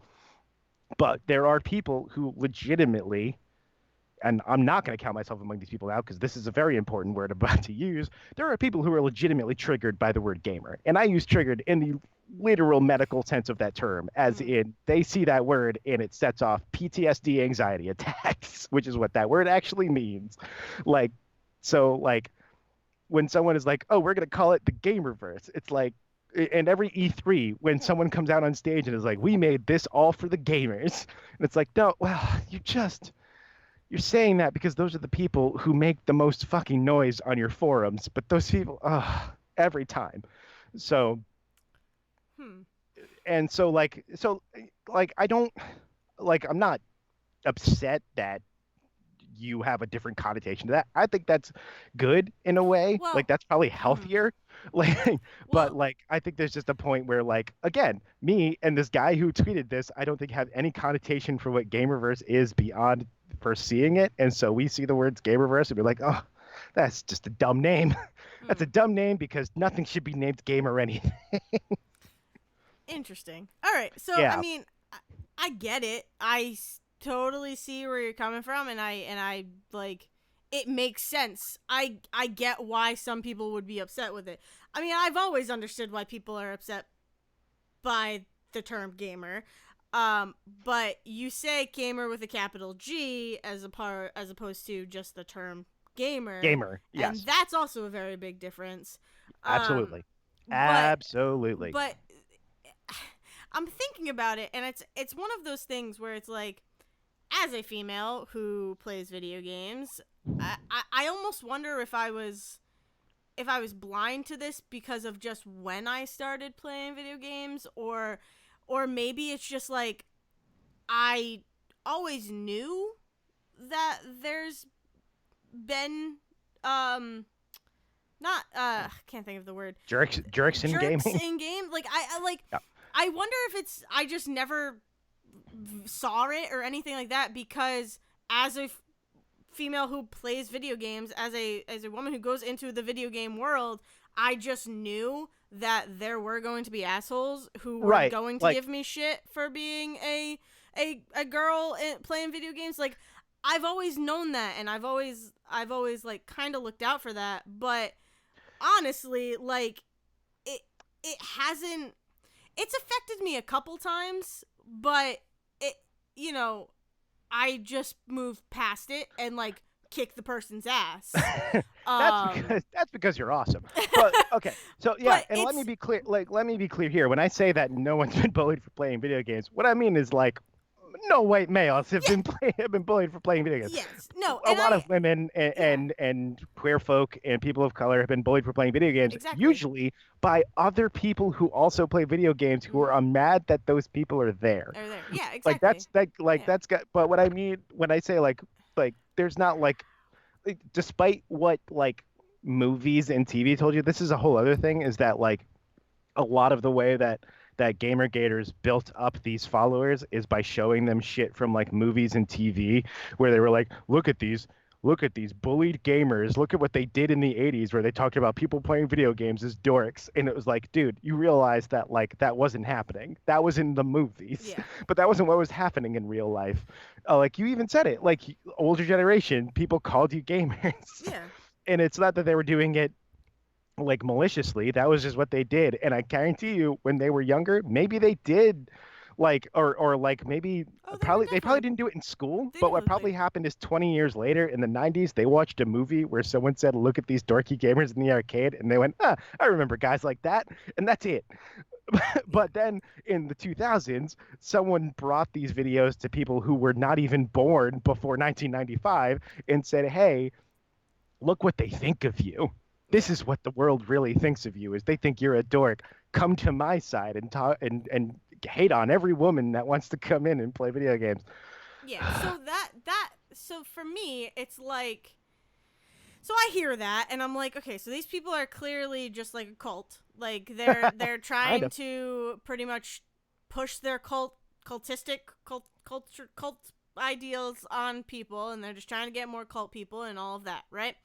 Um but again, like there there's that I don't know. It's weird. Like there's that line where you like we said that gamer girl is very much being reclaimed right now. Like is there ever a time where we could start reclaiming the term gamer? I mean, probably. Probably. I thought it was starting. I Here's the short thought answer. The answer is yes, but the people I follow are still 30-year-old dudes who just like to shit post on anybody who uses the word gamer. yeah. And so like we But need to like move past that. that I don't That's a get. my generation.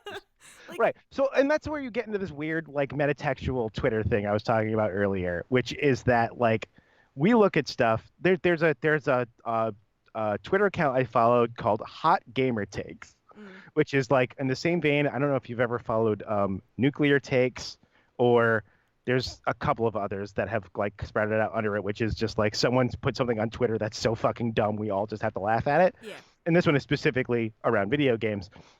And a lot of these are around specifically people who are like super sexist and racist. Mm. So it's someone like someone will put out a post, like a company will put out a post that's like, here, look at our uh, look at this trainer um, from the new Sword and Shield. She's black. One of the first time that's ever happened.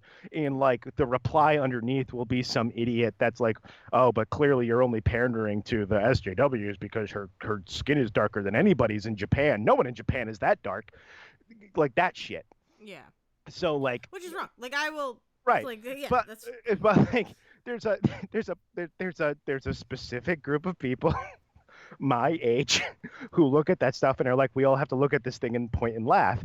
Mm. And there's people who are younger than us who are like, what if we just fucking ignored it because that's dumb? And I think you fall into that category. I mean, And I think there's definitely times where I will laugh at people's stupidity, but then I right, just like but move past it because it's not new. It's not new to me. Like that's what I grew up with, which yeah, is so I mean, weird. that's the other thing is that Like, there's a lot of people, and again, I'm gonna count myself among this because I have to constantly check my own stupid privilege on shit like this. The, those of us who are pointing at that shit and laughing and being like, look how woke we are, we're all white dudes in our 30s. I guarantee you, most of us dunking on this shit are white dudes in our 30s. And then that spreads out to the rest of gaming Twitter later because these are like bigger accounts we're all replying to. yeah. But like, I think that there's also a point where it's like, we're laughing at this stuff because clearly we would never fall into this category of idiot. We do sometimes. Yeah. Sometimes we do, and we should be called out on that and we should apologize for it. But like and so I think it's like I said earlier, I think it's healthier your approach to it, but I think we're laughing at it because like we don't want to admit that that could very easily be us or has been us before. And so like at some point we're going to fucking just age out of it. We're all going to give up on Twitter because we're mad all the time and then Twitter will be a happier place. So like I mean, just waiting for that. yeah. But It's also I mean, there's a reason why like this morning when we were talking and you were like, well, he continued to say this, and I'm like, yeah, I know. I read the tweets. I just didn't reply because I knew, first of all, if I replied, it would have been like I a conversation you didn't want to get into. It would have been it would have been a conversation that I did not want to get into because honestly, this guy, I don't know this guy. Like you and I can have this conversation, no problem. I've already admitted I And, barely like, know this guy, but I think I know him enough, at least on his Twitter presence, to understand his Twitter presence. So right? the way I'm approaching that, which again, prior knowledge of just the world, not so much at me, but in the world, and I know that this happens to people, and I just avoid it because if I am in the situation, I'm probably not gonna be quiet. Like I'm probably gonna, like I very hold myself to like if you fuck with me, I'm gonna mess you up kind of thing.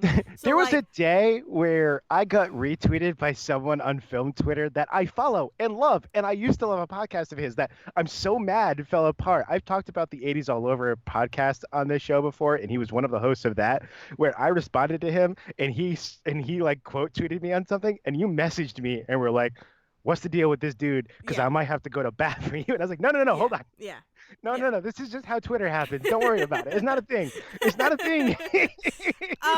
But there is, and again, I understand that there are times where I talk a big game, where in actuality, I will just be like, I'm gonna go to the corner. But again, like, if I can get passionate about something, and I will let you know. I will let you fucking know that where I stand. And I was afraid of that happening in this situation because, first of all, I didn't want it to become a you're a girl situation. Which I don't think it would have, but again, I understand where you can't. No, I don't know this person. Understand. Right, exactly. And I understand exactly why you would think that. Yeah. So like the second that you said that, like I ran through that scenario. When I was like, oh, I'm so I'm like having anxiety attacks about this conversation later today is because I wasn't sure where you were going to bring it, and I was going to have to explain. It was like, no, no, no, you don't understand. He wasn't coming at you for this. He was talking Oh about this, no, no, and it no, was no, like a whole no. other thing. And so like I do, and I try to keep that like in my head when I say dumb shit on the internet sometimes, but I also forget sometimes that like I forget how Twitter works sometimes. So like I reply to a thing like he said that, and my reply was everything's a verse and every political thing's a gate, and I got nothing fucking funny to follow that up Yeah, because that was the joke I was making. yeah. But I didn't think about the fact that you would see that reply and then the thing I replied to, and you might have an opinion on the thing I replied to No, and not the joke I was no, no, making. no, no, no, no. I mean, I just saw the conversation and was like, okay, so I just want to know more. Like, I just want to know Yeah. more about what these guys, what these two are talking about. I was not. Here's the thing. Bottom line, was not offended by anything in that conversation And my because immediate thought process is, oh shit, I offended somebody. no, Like that's just how my brain works. yeah, exactly. Which I get. That's fine. It's just again, like I don't. I try not to get offended. I try to understand and then get offended. I like to um, get offended on a fully informed yeah, basis. but like, yeah, like again, and when I get offended, it's really weird for me, and I don't understand. Like, to bring back Hobbs and Shaw, it felt really weird that there was a part of me that got offended by Shaw saying the girl to his sister in like a negative tone. And maybe it is because like I have a brother who like calls me girl and the girl, but it's never in a negative way. And it's like okay, so like you're bringing something into this movie and turning it bad, but like that's something okay in my life. Like it's which something that which I'm is cool right. with. And you've Like talked about this before. We talked about this with the fucking Christmas movie with Kurt Russell. oh, the Christmas Chronicles. Christmas Thank you, Chronicles, Tessa.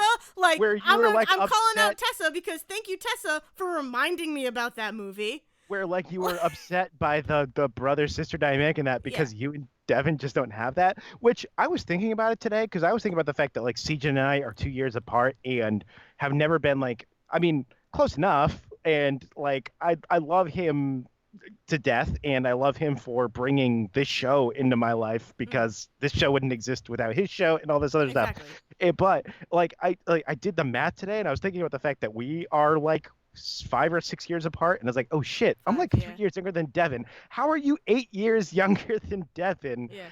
And like still, you guys have this like amazing chemistry and relationship together, and I was like, so I'm not surprised when you talk about the stuff that bothered you in Hobbs and Shaw. It's like, oh yeah, no, that sounds right. That sounds exactly like Yeah. the stuff that would bother Dale. Yeah, it's just it really like there are those moments where I'll be like, "No, you're turning something that is happy and like good in my literally in my life and then making it evil." And I don't appreciate that. Oh man. um but yeah, it is those things where like I didn't want to reply to that conversation because I honestly didn't know where it was going to go to. I know that you and I can have a discussion because you and I are like this is what we do, like we're Right. And even like then, like even then, I spent all day concerned that you were about to be offended by something. no, And even though you said I'm not offended, but I mean, that's a me thing. That's a yeah, my anxiety yeah, thing. But like, I also understood that I could come into this episode and we could dick around about Hobbs and Shaw for a little bit and then get into this and have this conversation, and I'd probably be fine afterwards yeah. because that's usually how my life goes with most of the things I work up in my brain. But I was like, there was no part of me today, as much as I Oh well, freaked I'm out about it. sorry. No, Like I no, it's didn't okay. mean to It's make you okay. No, freak it's got out. nothing. No, no, no. It's again, this has nothing to do with you. This is entirely me and like my anxiety problems. But there was also not a part of me today that didn't like. I never like messaged you. It was like, I don't think I can do this episode tonight. Like, it's not like I ever stopped this episode from happening Yeah, exactly. because I knew this was coming. But I also knew that like what I did was I sat down and was like, I need to come up with something dumb to do at the end of this episode because we're going to talk about this thing and it's going to be annoying to get through it. But yeah, But no. that's the dynamic we have created, which is like, you know what? It's good for me to talk about this. We should talk about this thing because legitimately I was like way too interested to know what your point was to not let it happen. Yeah.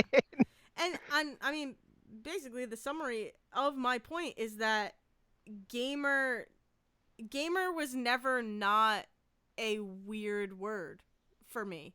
You No, know? and it Like really comes. I know that I knew that gamer had a negative connotations to them, but at the same time I'm like, yeah, but I'm not going to let that stop me. I'm not going to let the term gamer deter me from doing something that I love and like talking about something that I love because honestly, like that's not that like that's a hard life to live, right? Like No, it's and ultimately, like, there's a thing, and we have been dealing with this, especially because of the internet. mm, We have been dealing with this for a few years now, and we're working our way through it. I think, to put this in terms that you're going to absolutely hate, I think that Gen Xers got introduced oh to it and suck at it. I think that millennials got a little bit better at it, but definitely worked through some shit. And I think the Gen Zers are definitely figuring it out. And I can say that about a lot of things. mm, I I have come to terms with these terms of like Gen X and millennial and Gen Z and all this shit over the years because like I've started to understand more and more where they come from. I'm fine calling myself a millennial because I understand what that means. mm. I know you absolutely hate it. I'm gonna keep calling you a Gen Zer because you hate it, but It's but I not think it's it's just it's a weird but it's term. I think it Like creates. I mean, there is a specific way that you look at the world that is different from the way I look at the world, and it's different from the way that Sejan and Devin look at the world, and mm, they're only a few years older than me. yeah. Yeah. And I know that Sejan is getting more and more comfortable with the term millennial, but I think they are the what they're calling now elder millennials, which is kind of mixed into Gen X. It's a whole thing. It's a I whole thing mean, that we're all trying to figure out. the thing with But me, sorry, go ahead and then no, I'll say mine. it's just that like I think that my generation specifically, because Mm, I also came up in the days of Reddit where our atheism was huge. It still is. I think it's still on the front page of Reddit, which I don't fucking understand, but that's probably because Reddit's a trash fire. Um, but like, I grew up in the days where people found it prideful to go on the internet and tell people that if they had faith in something, they were idiots. mm, And I am going to admit something right now, fell into that for a while. I don't think I ever told someone they were an idiot for having faith in something, but there was definitely a time where like I hit 18 and my parents were like, "You're confirmed now. You can leave the church if you want." And I was like, "Fuck this." And I left. And then I definitely looked at people who had faith and stuff and I went, "How do you not understand the way the universe works? That doesn't make sense. How dare you have faith in something?" And like in the last few years, as I've tried to be more open-minded about a lot of things, I have looked at people who are religious in many ways and I was like, you know what? You're not you literally like I understand you as a person are using this like moral code to be a good person. I don't need to tell you. There's nothing is gained ever from looking at a person who has faith and goes to church on Sundays and looking them in the face and being like, "You're an idiot." What does that do except hurt that person? I don't give a shit about doing that. You shouldn't hurt people for that shit. And so like, but I think that there's like a part of the millennial generation that needs to work through that. And I mm. think the younger generation, Gen Z or whatever we call it, Zoomers is also a thing I heard, which is just fucking awful. Um, who like are completely understand like where who look at the world and are just like it's just like you know what the world is gonna fucking explode in 10 years. I had a kid at work. I literally, I'm at the Jesus. theater the other day. He was saying this as a joke, and it still hit me hard. I have a kid, so we have these dumb little like free cups that we give away for people who want water that are not like anywhere near as big as like a decent cup of water in Yeah. any sense of the word. And a lot of the kids, I work with a lot of teenagers. The 30-year-old man said and didn't think about that further. I work with a lot of teenagers and a couple of them come over to the bar. Like there's two or three of them that I will see 4 and 5 times a shift because they Yeah. come over and they grab one of those cups and they get themselves water, quote unquote water. They're actually filling their cup up with Coke from the soda cup from the bar. I don't give a shit. I really don't care. But but they'll do it and they'll use like 4 or 5 of those cups instead of reusing the same one. And I said something to him the other day. I was like, dude, just reuse the same cup. He's like, I try to, but I forget and I throw it away sometimes. And then he legitimately said the words to me, but the world's gonna fucking burn in 12 Oh years, my and I don't god. care. Oh my god. I'm just like, what does it matter? I'm a Gen Z kid. Oh my god. I don't know. I just the And I was like, yeah, okay, you know what? I can't argue with that logic. I don't have to tell you that's not gonna happen because I don't know if it won't. yeah, that's weird. I don't know. So like, The thing with so me and like the uh, whole millennial thing is that I hate when I hate when it's negative. Like I don't know. mm, I just hate when it's like, "Oh, you I mean, it's kind of like the whole gamer thing, right? It's that millennial has become this like evil word and I'm like, "All right, first of all, why do we have to separate each other again? Like, why do we have to have these labels of separation? And like, can't we all just live together in like this world that we all need to share in order to survive? Like, why do we need division, God, guys? you're such a Gen Zer. I You're such a fucking Zoomer, hate you. Dale. You're such a Zoomer. Shut up. No, I don't know. I've never like thought Oh, of that I mean, stuff. and I've and that's never thought of generational gaps between people. And like it's starting to become a thing and I feel like I can't catch up because I'm like I don't care enough to like read the history. I don't care enough to like follow the people who are talking about this stuff and it's just like I live my life the way I live my life. That's it. I'm Like, gonna let that I'm gonna let that sit where it is because you're right. thank And you. here's the deal. I mean, I'm not gonna end this podcast. It sounds like I'm about to. We've been going for an hour and 45 minutes, but we need a decompressor. I could Not tell you. because not because there's any animosity between us. I mean, No, we're good, we're but totally good. I don't like. I mean, we started this with the Hobbs and Shaw thing, and that went 45 minutes, and then like this whole I gamer thing can't spiraled. But we believe. needed like I just needed to get through. I didn't even get to the stuff that has actually been upsetting me about gamer stuff, but I don't want to fucking do it because it's just too exhausting. So I can here's what talk we're gonna about do right now, Pokemon. Dale. I have brought a thing Oh, to the table oh, okay. that I did not tell you about. Yeah, I know. You Though mentioned it. a couple of weeks ago, right, I did mention a little bit with my fuckle up buckos thing, but also on Twitter a little while ago, I talked about I included another podcast in a tweet I did because we were going to talk about riddles. Yes, We're going to talk about riddles. yes. There's a podcast I listen to. It's called Hey Riddle Riddle. It's fucking great. And people should listen to it. It's three. I think I've talked about it on here before, but just to reiterate very quickly, it's three improvisers from Chicago um, who do riddles like every week. They come together. They also do a Patreon thing, which I subscribe to. I guess full disclosure, we're not journalists. I don't give a shit. But still, full disclosure, I pay for their Patreon too because it's great. This last what did they do this last week? I can't even remember. Their first week they did like let's do trivia about our home states. And then one week they were like, we're gonna just pretend like this is a relationship podcast, but we're gonna make up characters to do it. Their Patreon's great, but the basic setup of the actual show is that they bring riddles that they found on the internet and they try to answer them. And sometimes they do like improvised scenes based on the ridiculous fucking thing that is brought up by by the premise Oh that is brought up by the riddle. It's God. great. It's a thing that's like if you ever think about like my only experience with improv is on TV shows where they are talking about how going to an improv show for your friend is like the worst fucking thing in the world, where you have to sit in the audience and watch them do really badly improvised scenes. So Yeah. like that was my that in like um oh my God, Dale, what's the What? show? What What's show? the what's the show with Drew Carey? Oh, It whose right. line is it Thank anyways? you. Fuck, I completely forgot about that. I don't know why my brain just blanked on that word. Like Can I blow your mind? you've never watched an episode of Whose Line Is It No, Anyway? no, no, Yeah, no, no, okay. no, no, no. Oh, I love whose line is it anyway, oh, okay. but it's not completely improvised. They Well, it's not they just have that. they have bloopers and they do rehearsals and shit.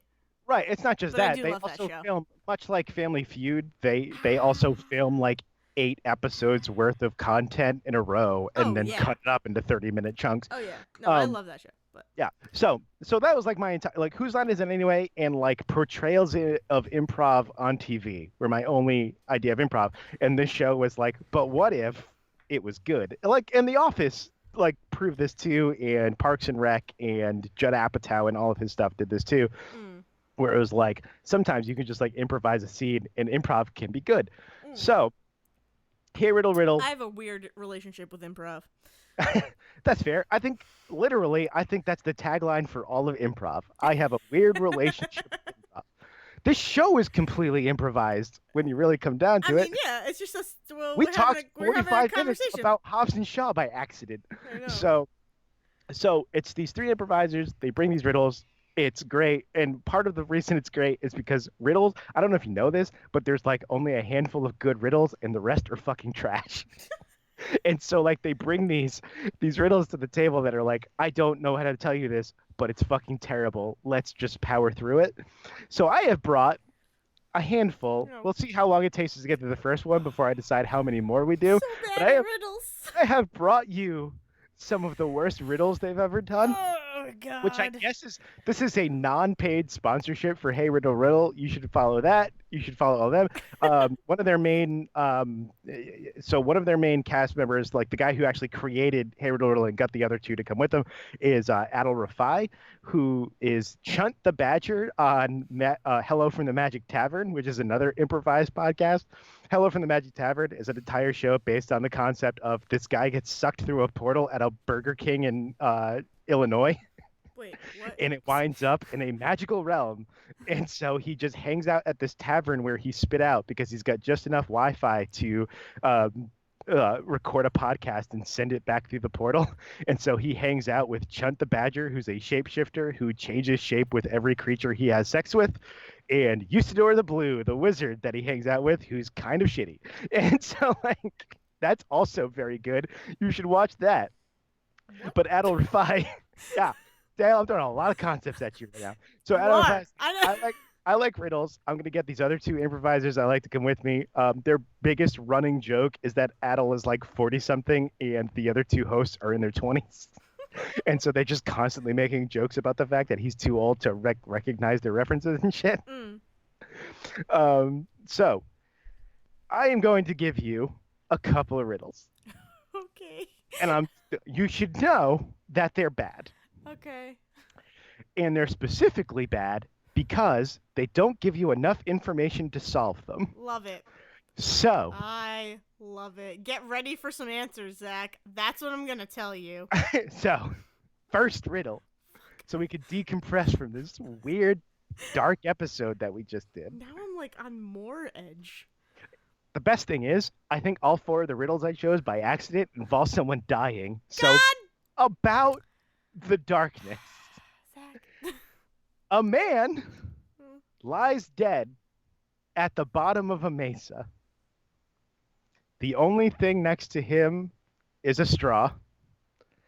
There are no footprints and no camp setup or whatever. What happened? Literally, that's how that riddle ends. What happened? So he's lying there dead. Lies dead at the bottom of a mesa. Is there an Beside a answer? straw. I want. Wait. There's an answer. No, there's is an answer. Here's the thing that they learned on Hey Riddle Riddle, which is great, is that sometimes people write really elaborate things and then decide that the end of that story is a riddle. But what they really mean is, can you guess the short story I wrote? So my answer. How did this man wind up dead at the bottom of a mesa with no footprints, no camp setup, lying beside a straw? Can you remind me what a mesa is? So a mesa, coming from the Southwest, I can tell you this. A mesa is what. Let's go back to Mission Impossible. It's what he's climbing at the beginning of Mission Impossible 2. It's a giant, steep, like hill with like a flat top, but like picture that, but there's just nothing around. So like desert, and then just like a column out in the world. Okay. Yeah. So no here- footprints, whatsoever. All right. No campsite Yep. whatsoever. Yep. What But a straw. happened, But Dale? there's a straw. But there's a straw. All right. On top of the mesa, there was a assassin shootout with pea shooters that they were using straws, and he sucked and choked on his pee and fell off the side of the mesa Sorry, and wait, hold died. on. Stop. Okay, you mean PEA. He sucked in the pee from his straw. Yes. Not he somehow urinated into his own mouth. No, I mean like a pea shooter, but like Okay. PEA. No. He choked on the pee, or it was a spitball fight at the top of the mesa, and he choked on the spitball, or he just had a straw in his mouth because he was a cool guy, and a fly flew through the straw, choked on the fly, and died. So either way, something entered his trachea. Something entered his esophagus, and he choked and fell off the side and died. So no. I don't believe you. No, because there are no footprints, there's also no footprints leading to the mesa itself. So they did not like go out to the mesa, climb the mesa, and then he fell off the mesa. I'll tell you that. He did not fall off the mesa. They start on top. Yeah, but you gotta get to the mesa, Dale. You Yeah, don't but just they start come life up on a the mesa. back.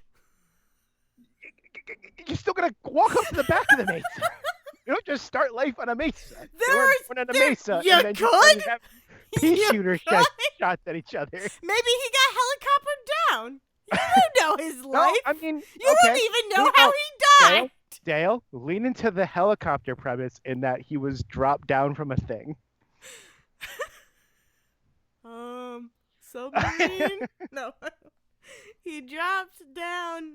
Was he skydiving? Sort of. With a Oh. straw? I'm sorry, I forgot a detail. How he's naked. dare you? He's naked during all of this. So man lies naked, dead, bottom of a mesa, next to a straw. So he got pushed out of a party wagon You're in the sky. not far off. Lean into the Fortnite aspect of dropping out of something. My God.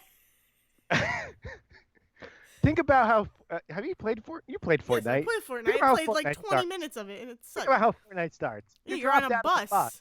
But a bus attached to what? Balloons. There you go. Is it fucking the Up guy? I mean, kind of. Is it?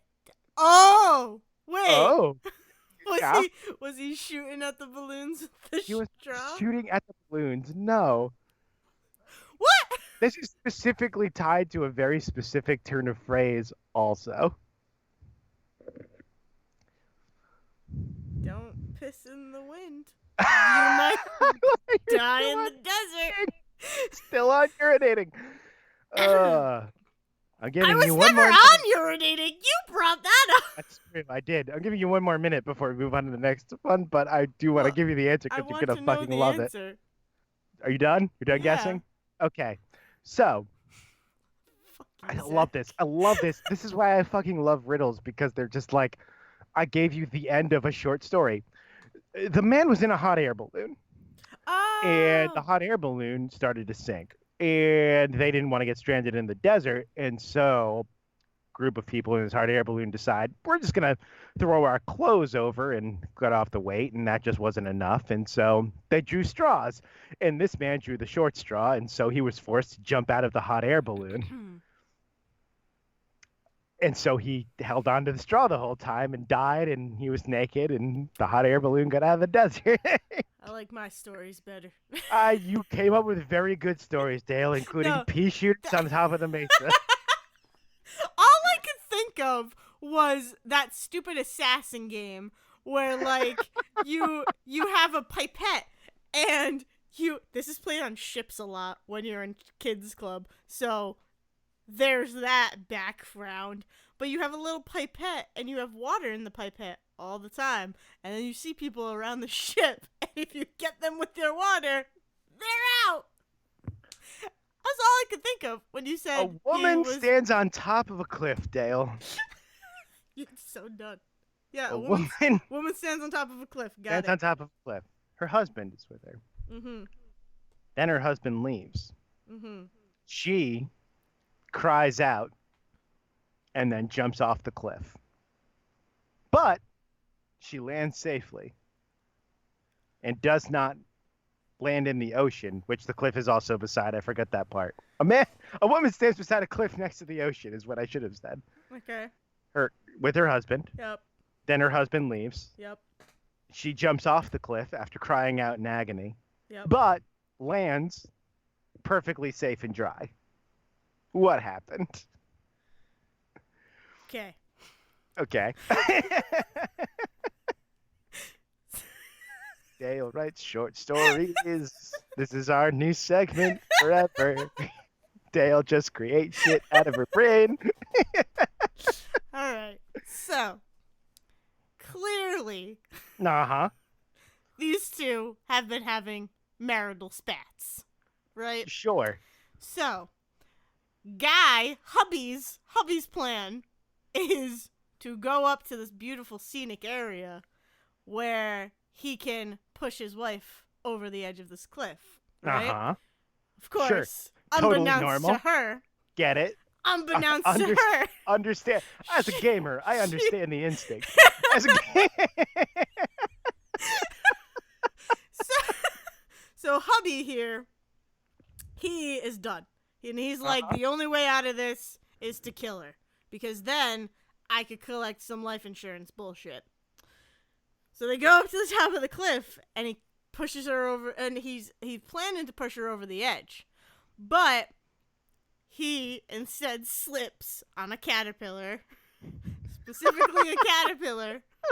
I knew you thought I was going to say rock. I love that you're leaning into But- the hyper-specific nature of this story, though. Caterpillar. No, you're good. He trips and falls over the cliff into the water below, cursing the entire time that caterpillar and saying, "No, it's supposed to be her, not me." She, wifey dearest over here, she, of course, didn't understand what the scenario was and still loved her husband and still wanted to make things work. Cries out in agony and can't imagine, not dying with him, I guess. And she jumps over the edge trying to save him, but instead she happens upon a very nice little ledge on the side of the cliff where she meets a family of bears. And they welcome her into the family. And But she wait, understands. It's like, where are you going there, And buddy? she understands the bare necessities and realizes that she never needed that man in her life. All she needed was some bear.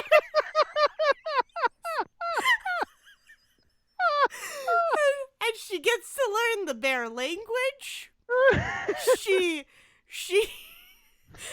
learns how to test porridge and beds. Wait, hold on. We've moved on from Jungle Book to the Three Bears. Yeah. Hold on. Yeah.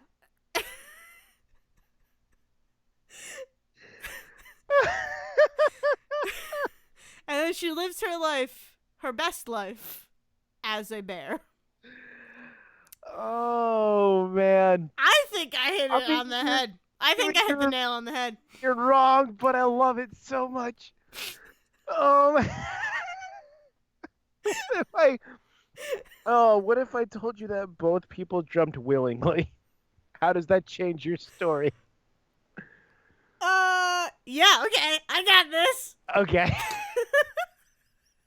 So it's a suicide pact. Dark.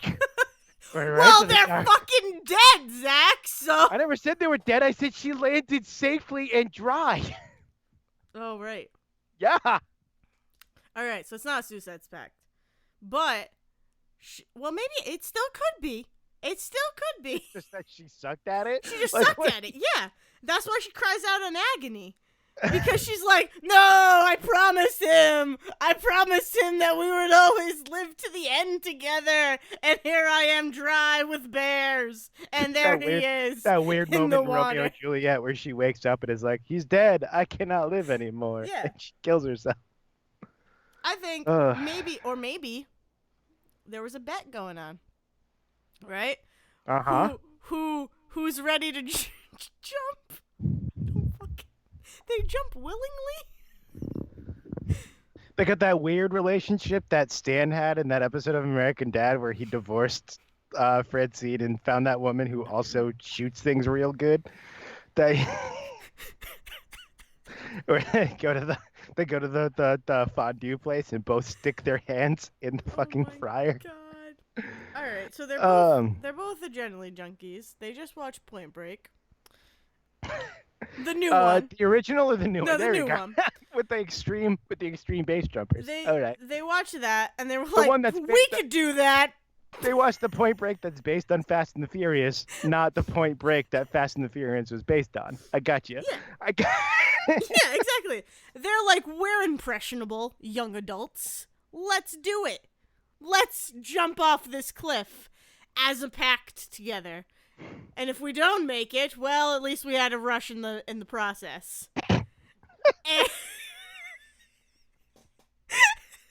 And their goal was to land on the ledge. So she succeeded, he failed. Via Candy. She looked up at the sky and fired while he ran off in his Nixon mask or whatever the fuck it was he was wearing. Still became one with the bears. Because there's still bears in that cave. I don't care what you So say. they're hang gliding, Dale. Oh! They're standing on the cliff. He jumps off with his hang glider. Well, She that's not is fun. like, oh, I'm scared. I will now scream and also jump after you. And then she lands perfectly safely, dry and alive. Wait, does he die? I don't know. He's not part of the answer. He's What? just there to jump off the cliff first. This is riddles serve the only purpose is to lie to the audience so you only get part of the answer. Well, I think he might go live with bears then. Oh my god. Either Dale, way, this is you're ending with bears. Dale, you're the fucking best. Okay, this has been Say Report Jr. I can't go on. Oh, this has been Say Report Jr. You can find us on Spotify. You can find us on podcast apps and iTunes. If you search Say Report Jr., that's Say Report JR. You can find us on YouTube if you search Say Report JR. You can find us individually on Twitter. I am at Zerwisky. And I am at Dale's Brain. And we need ice cream. Yes. And to just move on from this episode, the dark universe of Say Report Jr., which may be the title. I had a different one, but Dark Universe of Say Report Jr. might work. I will, however, throw it to Liz. Bye. Thank you for listening to The Say Report with your hosts Dale Decker and Zach Sarowik. Please follow the guys on Twitter and Facebook by searching for The Say Report, and you can always subscribe on your podcast channel so this is delivered straight to you and you can enjoy it every week. With apologies to your mother, we'll see you next time.